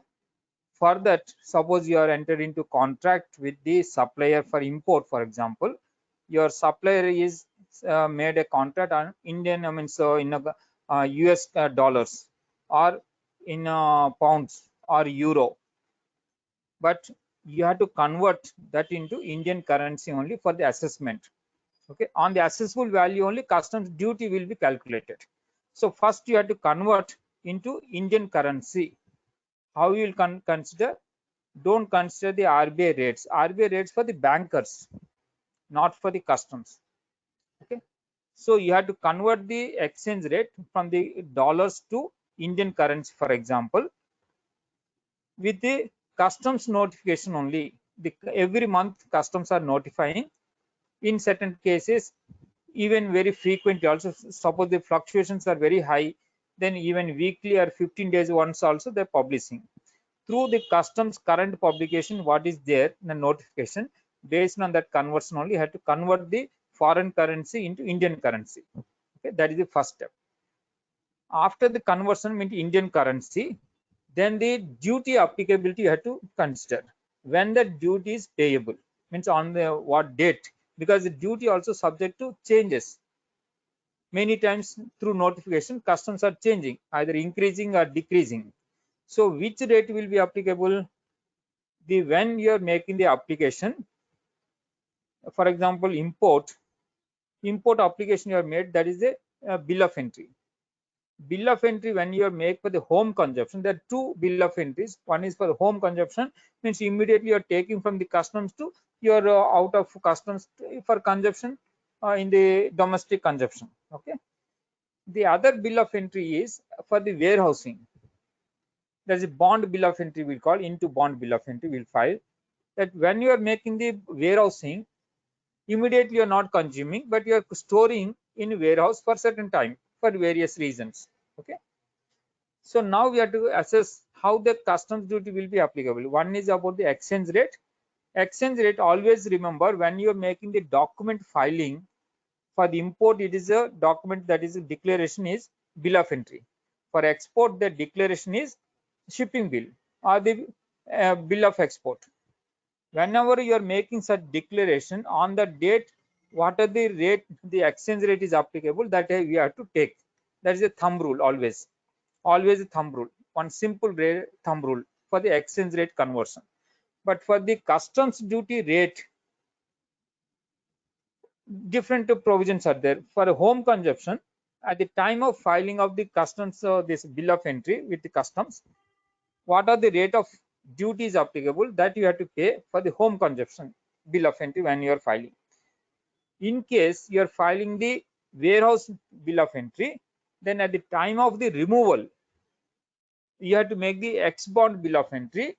That is the date at time of removal, that the rate what is applicable customs duty, that has to be paid. Okay. Now in any other case, for example, on the date of pay, but certain times bill of entries have been filed. For the first case, for example, bill of entry is filed before the vessel is arrived, at Indian territorial waters. In such case, when the vessel is arrived, that date, what is the rate of the customs duty is applicable, that you have to take. Okay, for that we are talking about the import. Now for the export we are talking about. Export, again, when a thumb rule I told you, for the exchange rate, always you have to take the declaration. The declaration in case of the export is the shipping bill or the that the bill of export. Okay, so that is the date on which that conversion rate is applicable. The same rate has to be taken. For the customs duty payments, when the customs official made the permitting to clearance, that date you have to take for the customs duty. Okay, so these are the things you have to remember, brief about the assessment, how it has to be done. Okay,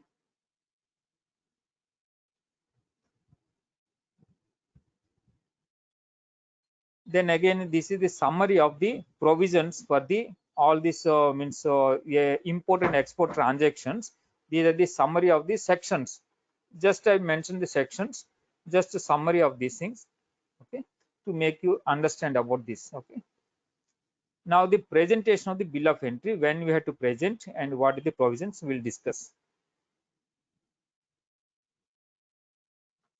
The present of bill of entry, for example, here you see the provision talks about you have means when you have to make the bill of entry. The bill of entry has to be made before the end of the day preceding the day on which the vessel is arrived in Indian territorial waters. Okay, means a day before, like that is a meaning. Exactly meaning is a day before vessel is arriving, you have to make the bill of entry. Okay,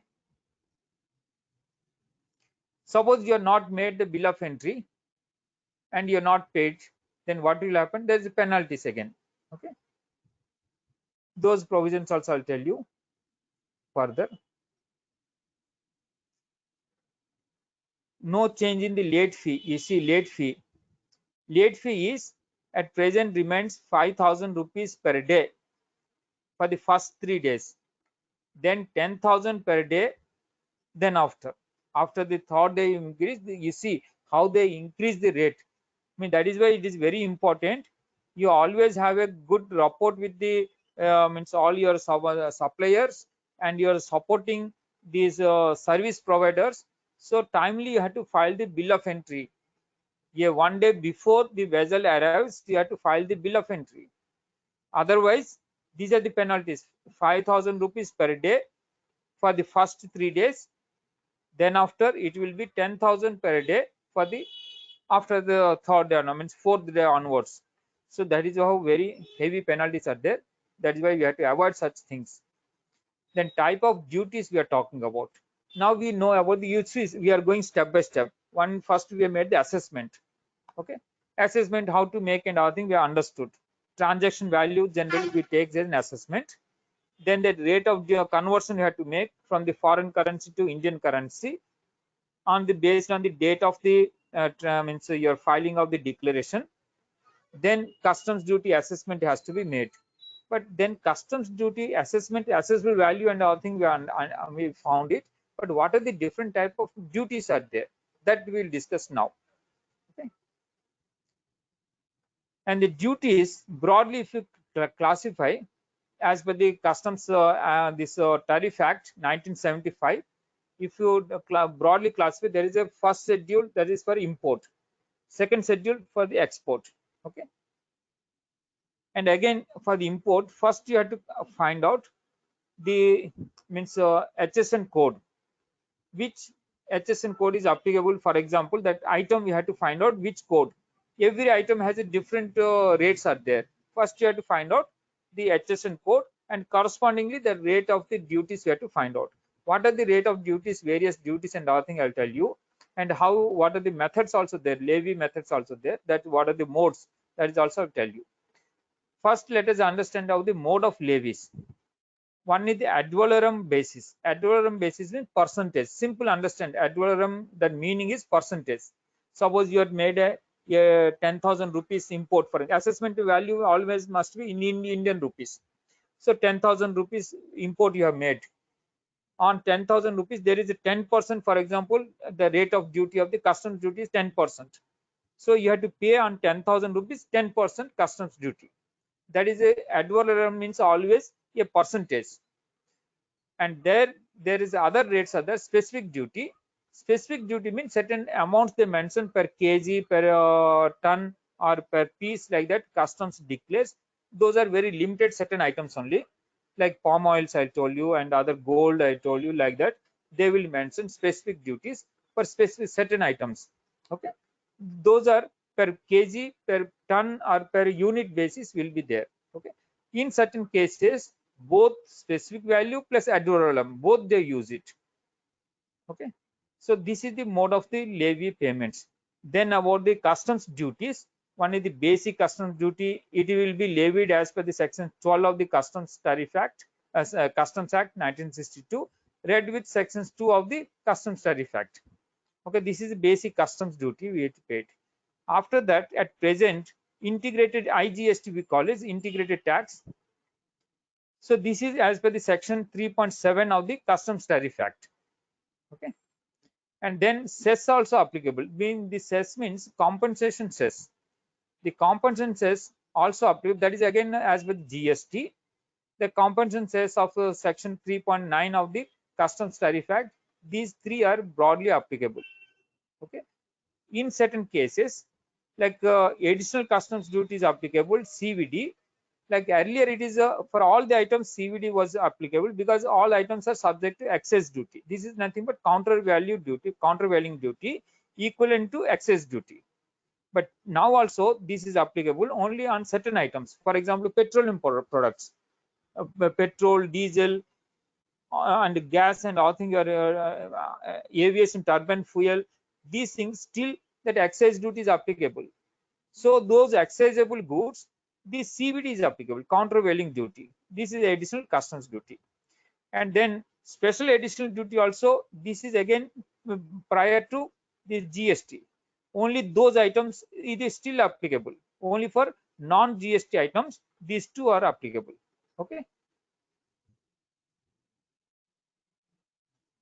So type of duty generally, one is the revenue collection purpose. There is a revenue duties we call it. The other is protective duties. Protective duties means suppose somebody is making the dumping cheaply, they're dumping into the Indian market. Then Indian industries are getting damaged. Therefore, we have to prevent them. Such duties are there. What are those duties? Also, I'll tell you. Right here for the both for import, for the export also duties are being levied like this. Right? These are for the non-GST goods not under the ambit of GST. Non-GST goods, these are the duties applicable, as I already told you, like petroleum products or aviation turbine fuel. Those things, these are the rates applicable. For example, basic customs duty, then additional customs duty, that is again CVD equivalent to excise duty. CVD is equivalent to excise duty. Then additional customs duty, only certain cases, for example, it is raw material based, counterbalancing the raw material. Suppose there is a difference of the raw material, somewhere it is available, they are getting some advantage to counterbalance. India also imposing certain duties, that is additional duties under section 3.3. This is only exceptional, only few cases. But the SAD, again SAD and CVD, in all non GST items, these are applicable. So three are applicable for the non GST items. One is the basic customs duty, then CVD, then SAD. Okay. Now comes to the GST items, means on a goods on which GST is applicable. For India, for example, India equivalent item or same item in the HSN code, the items which are being manufactured in India on which the GST is applicable. So for that, we are considering these are the rates. There are three rates again here. One is the basic customs duty plus IGST is applicable. IGST as per the Customs Act again. It is not as per the GST Act, but it's Customs Act. Okay. The Customs Act, that is section 3.7 of the Customs Tariff Act, it is applicable. It is nothing but equivalent to GST. Equivalent to GST. That IGST we call it, equivalent to IGST. Then compensation cess. This compensation cess, and these are applicable only on certain items like automobiles, for example, car you want to import, on that these are applicable. Okay, or luxury items, tobacco for example, or some other items we are want to import. So on this, these are the applicable compensation cess. Okay, so these are the broadly about the types of duties what is applicable. Then one more duty is commonly applicable is social welfare surcharge. Social welfare surcharge is charged at the 10%, on the rate of 10% at present. This is charged on the on the basic customs duty. The social welfare surcharge is levied under this section on the Finance Act. 10% of the duty is levied under section 12 of the Customs Act. 12 of the Customs Act again on the value, this one, right?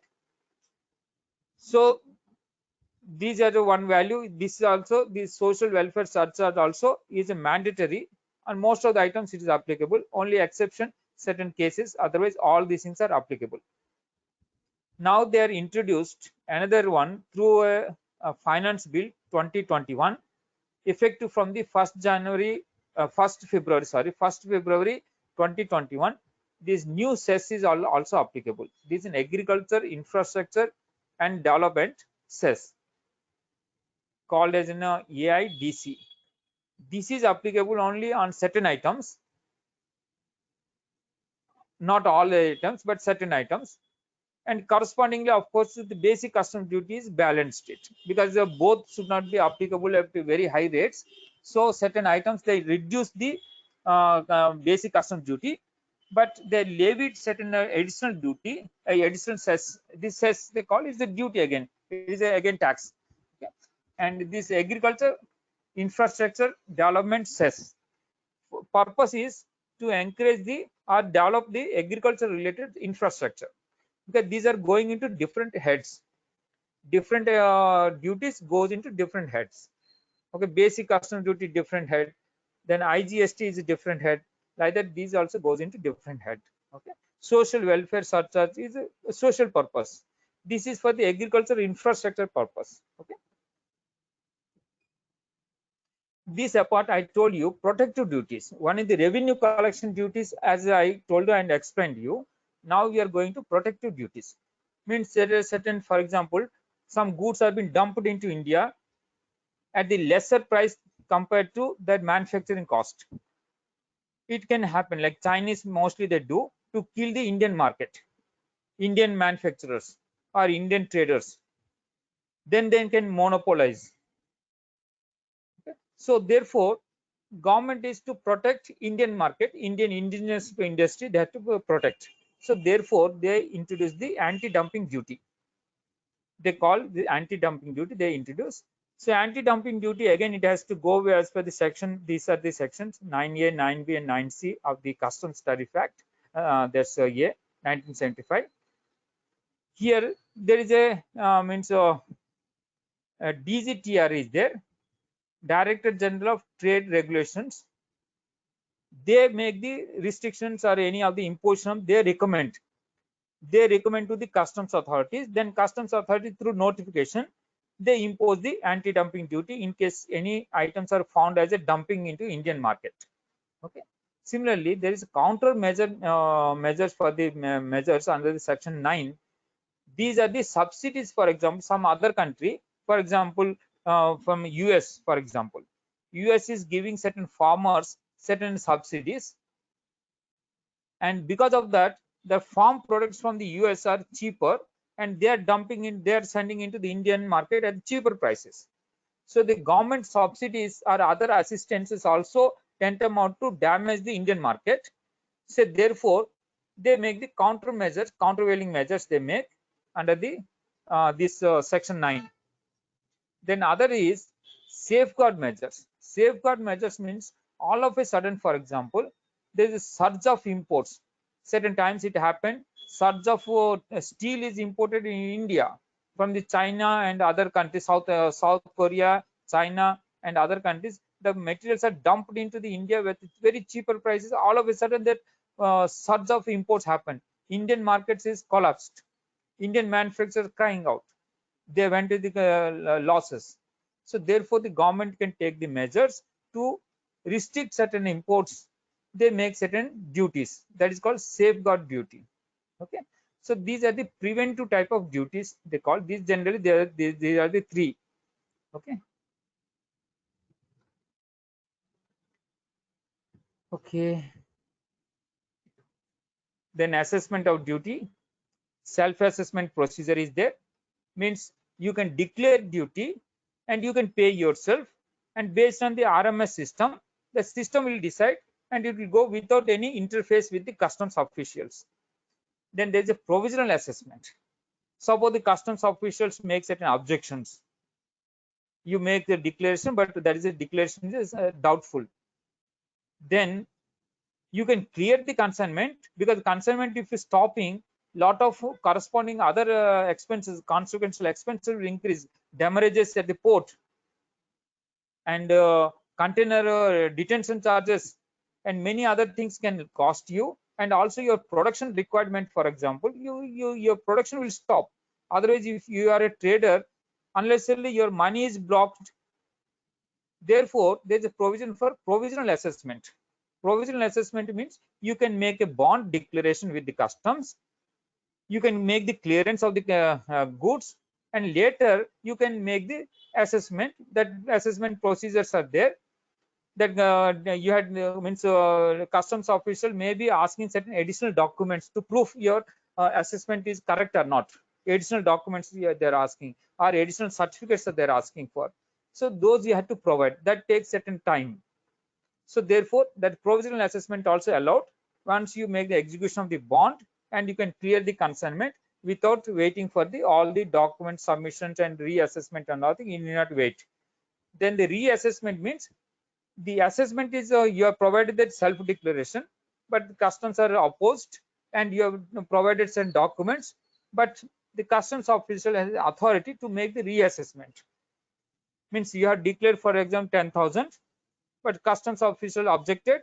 You made it taken the consignment, for example, provisional basis, made a clearance, but subject to payment of the differential duty whenever that reassessment is confirmed. So the reassessment they confirmed, for example, they declared is 15,000. You have declared is 10,000, but customs official, after verification and authentication and all thing, they declared it is 15,000.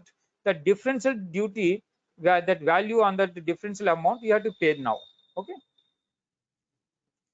Then self-assessment also, there is two aspects are there. We go with RMS. I'll call you risk management system. That is the automatic that means that software is there, randomly that picks up.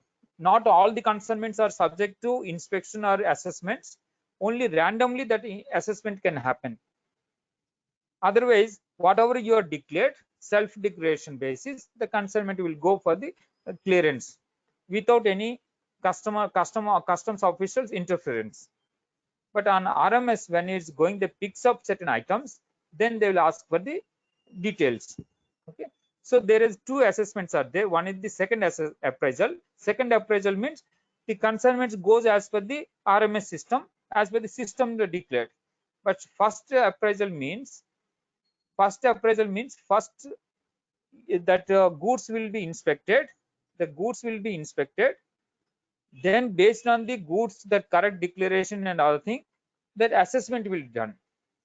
The second appraisal is first assessment, then duty payment. The sequence you understand. First, the second appraisal means first the assessment will be done, then the inspection will be done, then payment of the duty and other things will go up, right? That is second appraisal. Second appraisal sequence, I'll tell you. You made this self declaration basis, bill of entry you have filed, then the assessment is been done.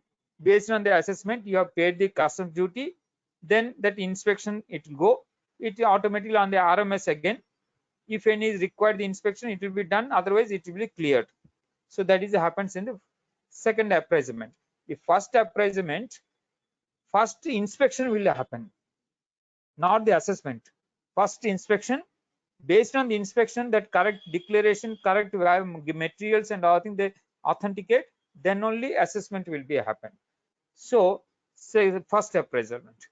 Generally most of the items go for the second appraisement. Only in case of certain doubts and all thing, it goes for the first appraisement. Okay. As I told you, the self-assessment, you have to make a declaration, self-declaration. Then most of the things system will decide, as per the way system will go. Then verification by the proper officers, only as per the system verification. See, risk based, you see, the verification shall be primarily on the basis of the risk evaluation based on the system, not the any individual official, but based on the system that appraisal will happen. But the customs officials also authority. If they suspect based on certain evidence, then they can make the verification. Otherwise, they don't. Okay, then producing the documents. Then we are going forward. Self-assessment is not correct, means they're denied. Then only you have to go with the provisional assessment. The verification happens by the customs official. Then customs official, they make the reassessment as per their evaluations. If you are disputing, then you can go with this now the provisional assessment. Clear, no? You make the assessment, you make the declaration in the bill of entry, the value. Customs official dispute it, then they'll make the reassessment. The reassessment you're not agreeing upon, then you can go with the provisional assessment. Provisional assessment, you have to make a declaration of the bond. Based on the bond, you can make the clearance of the consignment. Once the reassessment, what are the documents and other supporting proofs are required, evidences are required, you have to submit. Based on the submission, that reassessment will be done. What are the differential values are there, on based on that, when you think you're supposed to be payable, you have to make the payment of the duties on the differential amounts and etc. Okay, that is why whenever you are making the provisional assessment, then finalization of the assessment has to be done based on the certain required documents and required informations. All these things I have to provide. That onus is on the importer. The provision of the documents and evidence, all those things, the onus is on the importer. The payment of interest, as I told you, when any difference are there, on that interest also supposed to be paid. Not only the differential amount, but on the differential amount, that interest also you have to pay. Okay, when we are going for the provisional assessment, interest to be paid. Similarly, export also similar cases.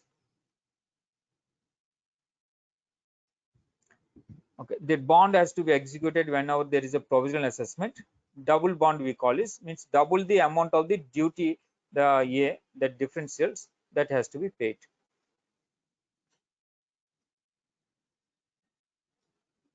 Then there is a special valuation branch is there. This special valuation branch will take the transaction values for the related parties. Suppose they suspect there is a related party, there is a supplier and buyer, there is a relation, but you are misdeclared that there is no relation, because when you are making the self declaration bill of entry, you have to make a declaration that there is no relation between the buyer and seller, and price is the sole consideration. These two you have to certify, declare in the bill of entry. Suppose you are misdeclared, in such case, the dispute arises, the customs official may object. Then you make with the provisional assessment. Then provisional assessment, these cases will go to a special branch, that's called special valuation branch. They will deal with, they will investigate, and they will ask for the additional documents. You have to provide within 1 month these additional documents, whatever they required. Then assessment will be done. Within general 6 months, that assessment has to be completed. So the related party, again, these are the considerations for the related party. Okay. So the RMS, as I already told you, risk management system. This RMS system is introduced to eliminate the the customs official interference. Earlier, each and every bill of entry been assessed by the customs official personally. When they're doing personally assessments, they always have a bias. If somebody makes satisfy them, then that will be cleared, even though misdeclarations. If they're not satisfied, even though genuine persons also been harassed for the requirement of certain you must have knowing. So therefore, government has introduced this RMS system. The system will decide, not the customs official. The system will decide based on the risk assessment, what are the items and all the random basis that picks up for the assessment and inspection. Not all the items will be subject to assessment and but otherwise these are going as per the self declaration. Smoothly that material has to move. no officials interference. Okay, so that is called RMS system. Okay, then the time limit for the payment of the duty. Suppose you have made the bill of entry, you have filed the bill of entry, and bill of entry on self assessment, then when it has to be pay the duty. In case of the self assessment, on the date of the presentation of the bill of entry, you have to pay the duty. The duty has to be paid. This is as per the section 47. The duty has to be paid on the date of presentation of the bill of entry. Whenever you file, because it is self declaration, same day the system also will clear, assessment will be cleared, so you have to make the payment on the same day.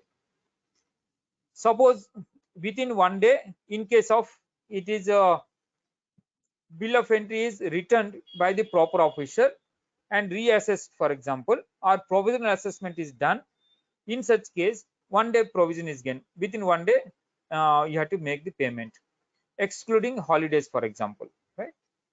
In case of the deferred payment, of course, based on the deferment, that rules are differ, and accordingly you have to make the duty payment. Suppose you are not paid duty as on that declared date,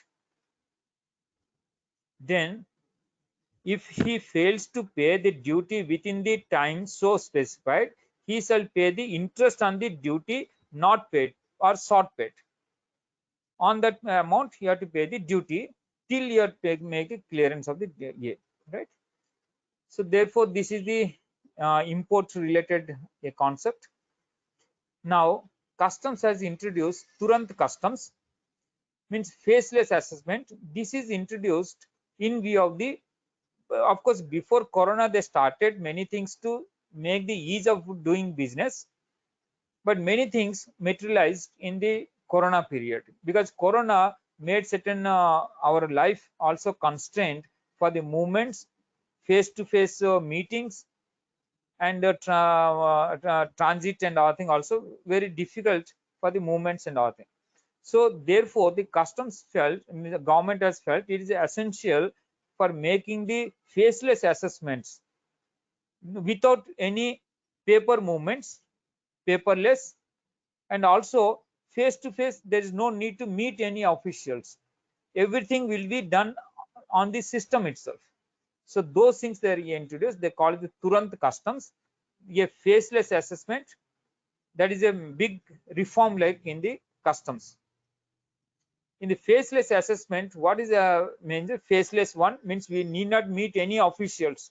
Earlier people are used to meet the officials in the customs house office, entirely busy every time. All the working days they're full of busy, lot of people comes and goes, and all these things happens. Customs officials as well as the CHS and importers and exporters, many people used to move there because of the various reasons. So that faceless they introduced through this system, faceless and contactless, paperless also. Means hard copies, there is no need for printing the hard copies and submissions. Everything you can do online only. Bill of entry you can file online. Bill of entry related all the documents like invoice or packing list or bill of entries, like that, all these things also you can send online only. There is no need for the hard copies to present to any officials. So that is a major reform. And uniformity in assessment also happened across the country. How it is happened, I will tell you in the other aspects, and other slides I will tell you. Then anonymous customs assessment. One is uniformity, and the anonymous means, suppose you filed the bill of entry. The bill of entry, suppose you have filed, for example, in a Delhi ICD, you have filed the bill of entry.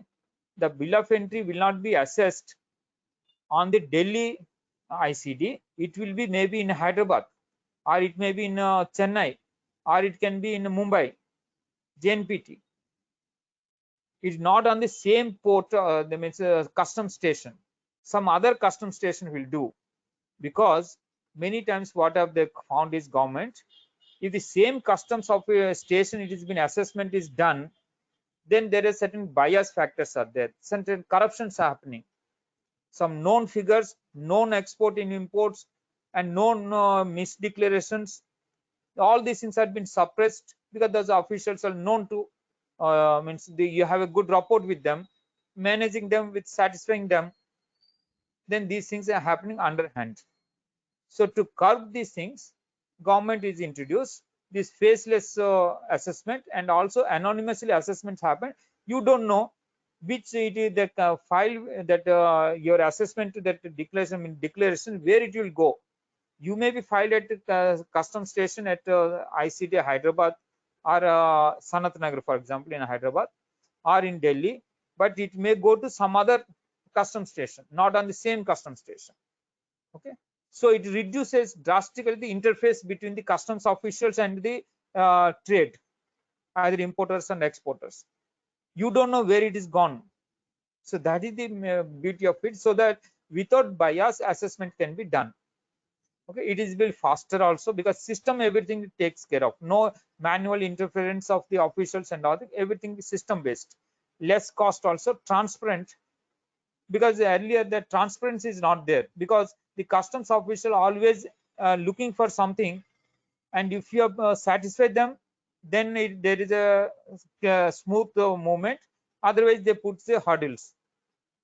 So but if you make this faceless assessment, there's a custom Turant customs, then it's a transparent also, clear accountability and professionalism also introduced in the year. So it is one of the ease of doing business. Everything is this web based, customer is system based, there is no other EA.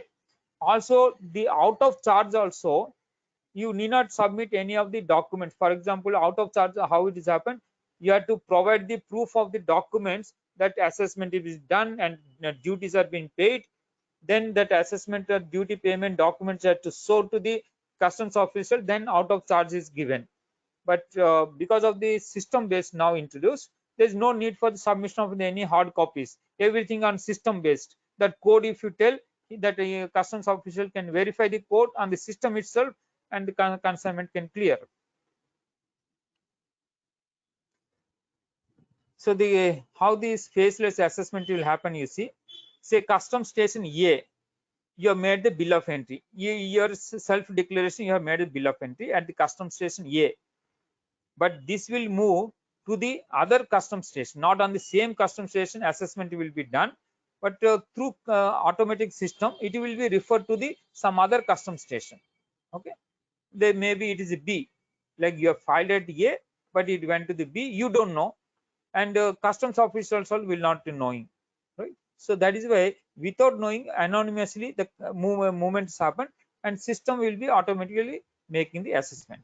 This will be done only when the RMS system declares there is a requirement of the assessment officer to interfere. I mean, I told you RMS system means most of the consignments moves through without any assessment by any officials or any inspection requirement by any officials, automatically it moves. If system picks up certain items for the assessment, that assessment also will not go to the same customs station, customs officials, it will go to the some other unknowing station. So that is the beauty of it, unbiased happens. Okay,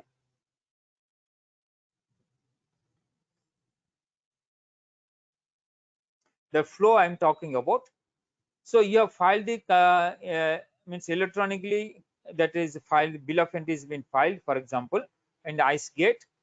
ICE gate is interference gate, I told you. You file the bill of entry, and the bill of entry based on the systems assigns the faceless assessment to that group, that is a FAG group they call it. It will be routed to some other station, like it will go, you see the flow I will tell you. The bill of entry you have filed, sorry, the bill of entry you have filed, that system assigns FAG, means some other station, and if it is self-assessed, for example, that means FAG also made that assessment, okay, finalized, they accepted, for example, whatever you have made the assessment, the customs official FAG means that faceless assessment group, some other station, they accepted it, then customs clearance will happen automatically without any sent to the port for the examination, and customs clearance happens. If so, for example, it required the reassessment, Reassessment now means that is not as per the self-assessment, but it goes for the reassessment done. Then the query is raised by the FSG. Some explanation or some doubts are expressed, for example, some query is expressed. Then query has to be cleared online again by the importer. The importer need not meet anybody because he may be different station. You are in Delhi, but the assessment officer is now in Chennai. You need not go to the Chennai again. Okay, what you have to do is that query whatever he has raised, you have to fulfill that query, that reply has to give online only through IceGate, and then based on your replies, that assessment will be done, then it will be cleared. Okay, so this is what the self assessment reassessment provisions. Okay, this is first check and second check, as I told you, the provisions are there. Then how to pay the customs duty online. This is an IceGate only customs duty can be paid, and you can make the login through IceGate. As I told you, IceGate is the interface. This is a system, means it is a website of the customs for the interface with the outside the customs official, right? So IceGate you have to, means on your behalf, generally your customs house agents do it. Okay, they make the login, they make the all this payment, means assessment and other things are done. Then payment also it can be done online only. That assessment done, payment it can be done through this IceGate only, and payment receipts and other thing also you can get from the online. Okay, then SCZ, of course, when I come to the EOU and SCZ provisions, then I will discuss this one. SCZ, it's not in the this foreign trade policy, but separate act was done. This is a separate act, SCZ Act. Based on the SCZ Act only, we have to follow. So I will discuss this in another session. Then I will explain you EOU, SCZ, and other provisions, miscellaneous provisions we will discuss there. Okay, the SCZ. Okay, I'll tell you.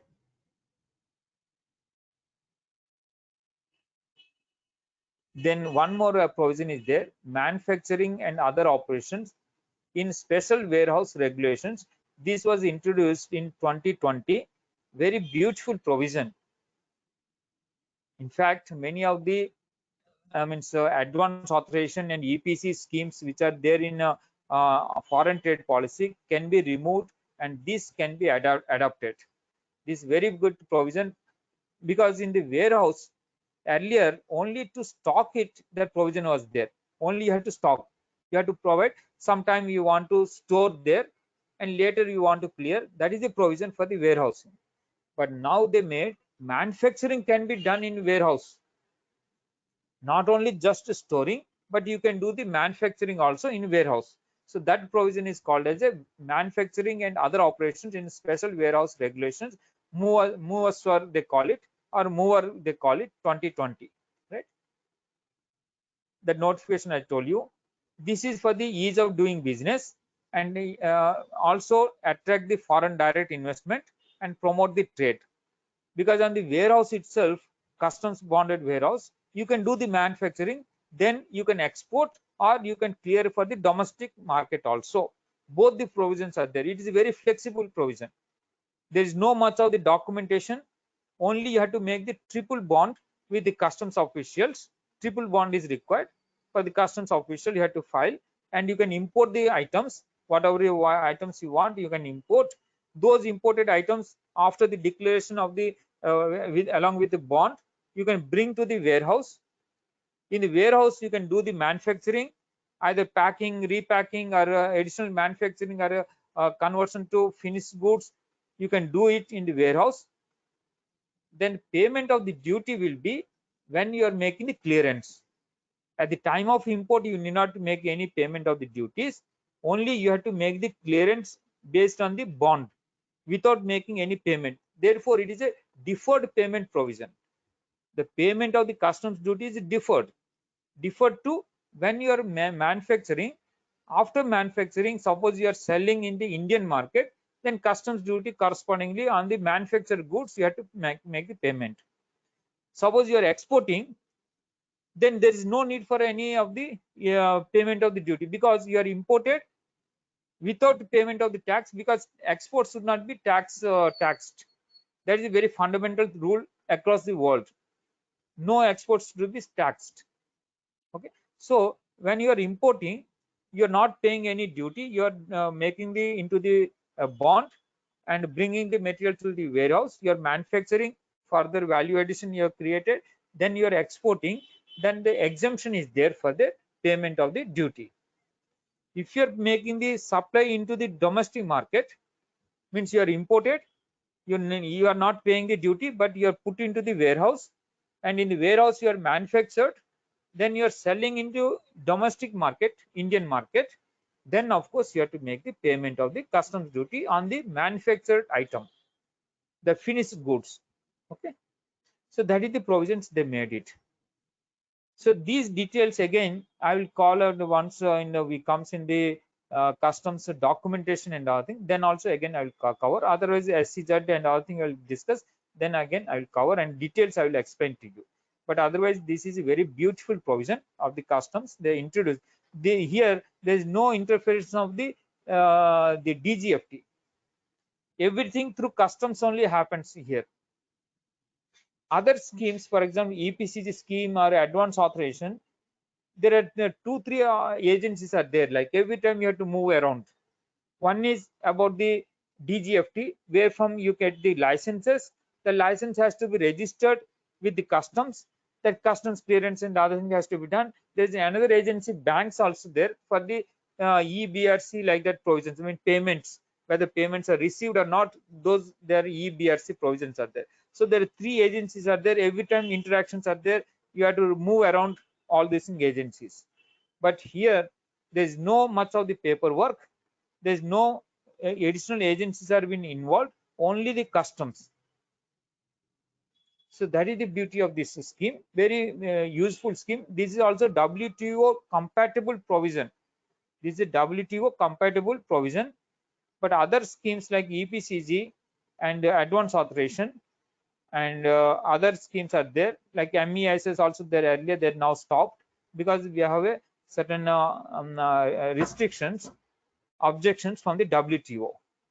US has filed a case against India in WTO, and in WTO we lost the case in 2019. Therefore WTO given instructions to withdraw these schemes like EPCG scheme and other EOU scheme also under scanner, SCZ scheme also under scanner, so that new provisions has to brought. Okay, so but this mover scheme is a WTO compatible provision. So that is the beauty of this scheme, and very easy, and there is no much of the documentation, there is no much of the agencies involved, only one agency, that is the customs. And documentation also very minimal documents, no much document, only bond has to be executed at the time of import, and you have to take into the warehouse, and at the time of again clearance export you need not pay any duties. Then you have to send in the domestic market for the sale in the domestic market, then only duty has to be paid. Okay, this is how these provisions operate. Okay, good. So these are done. Then what else are left? Just I'm seeing. Okay, some finally, the customs authorities also have certain powers for both import and export. Some restrictions they can impose, or there some prohibitions also can do it as per the customs law. Okay, what are those things? Let us understand briefly.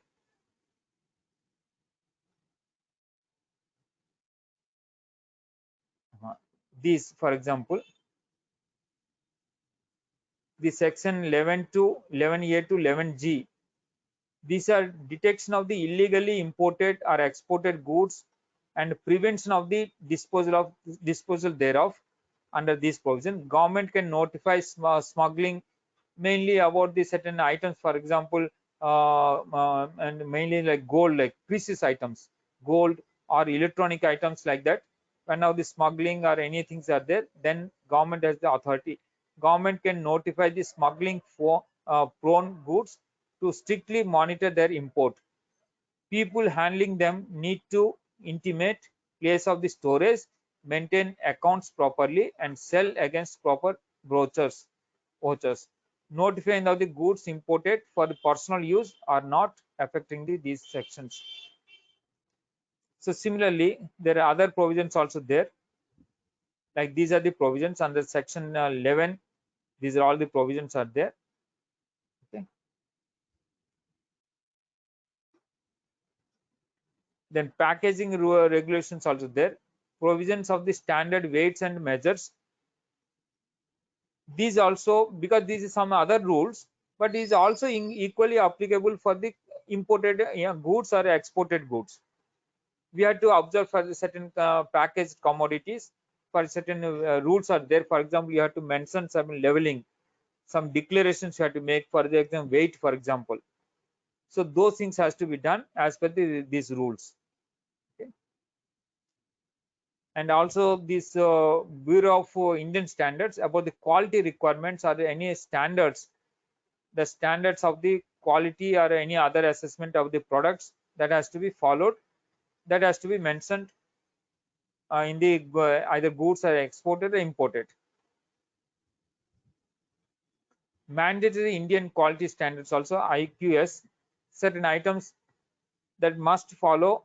The government is already maintain certain say 150 plus items that has to go through mandatory Indian quality standards, either for the import or again for the export or other goods also, because certain substandard items are being getting imported from mostly from the China and other countries. Those are damaging to Indian environment also.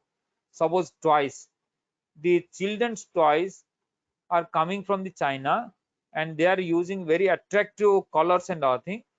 Do you know that colors, lot of colors are banned items, I mean elements they are using. Those banned means some are like for example lead and nickel. The colors shining comes because of the lead and nickel. Those are very harmful. If the children are putting into mouth and all thing, and it is very dangerous chemicals. Similarly, if you dispose also, it is environmentally very hazardous. So that therefore the government is putting certain restriction on such items. Similarly, restriction of certain items like which are environmentally hazardous, they're putting these restrictions. These are their things. This Environmental Protection Act also comes into picture. Wildlife Act or Indian Trade Merchandise Marks Act, Arms Act, any arms and emissions also if you import, there is restrictions. So like these certain restrictions also imposing, and that imposing because of certain other acts, the customs authorities also can enforce that other acts, not just the customs act, but because of the certain other acts also they can impose certain restrictions. They have the powers. Okay. Okay. Then penalties. If something means in against the law, anything are happening, then there is a provisions are there for the penalty, otherwise confiscation also. The confiscation of the improperly imported goods, if it is not as per the Indian law or any of the acts are being violated, then they have the authority to confiscate, or they can impose the duty penalties on imported goods if it is improper imported goods.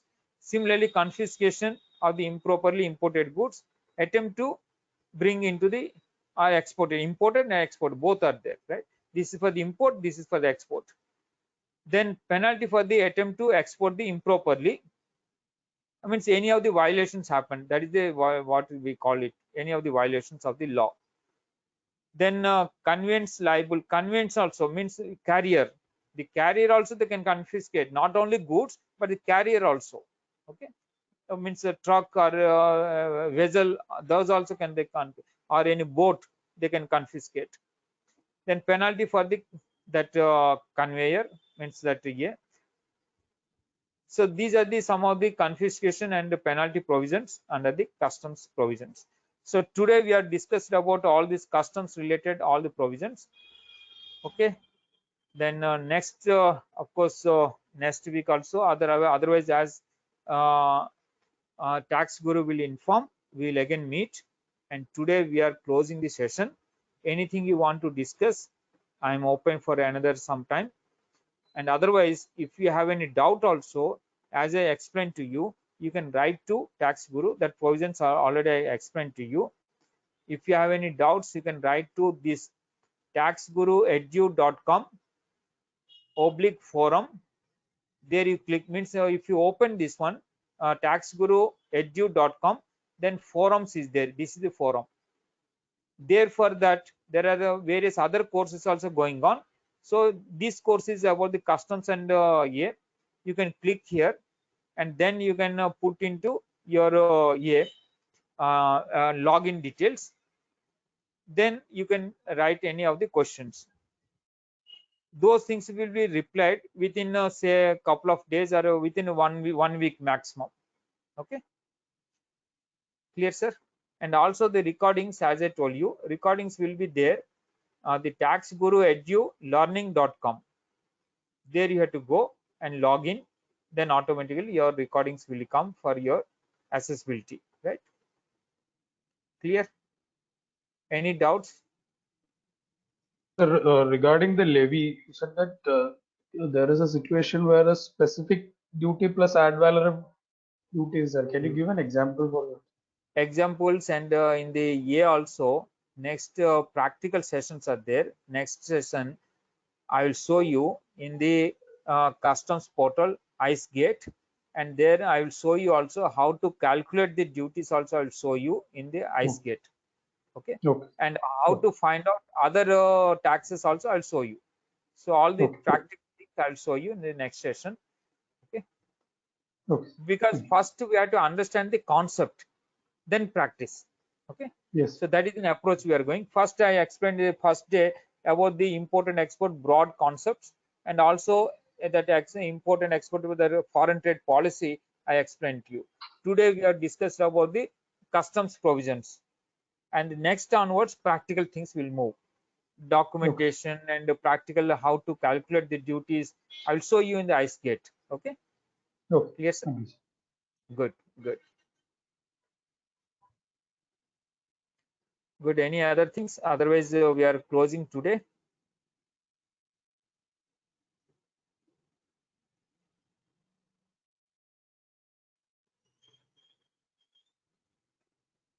If it is no doubts or no, nothing to discuss, I'm closing.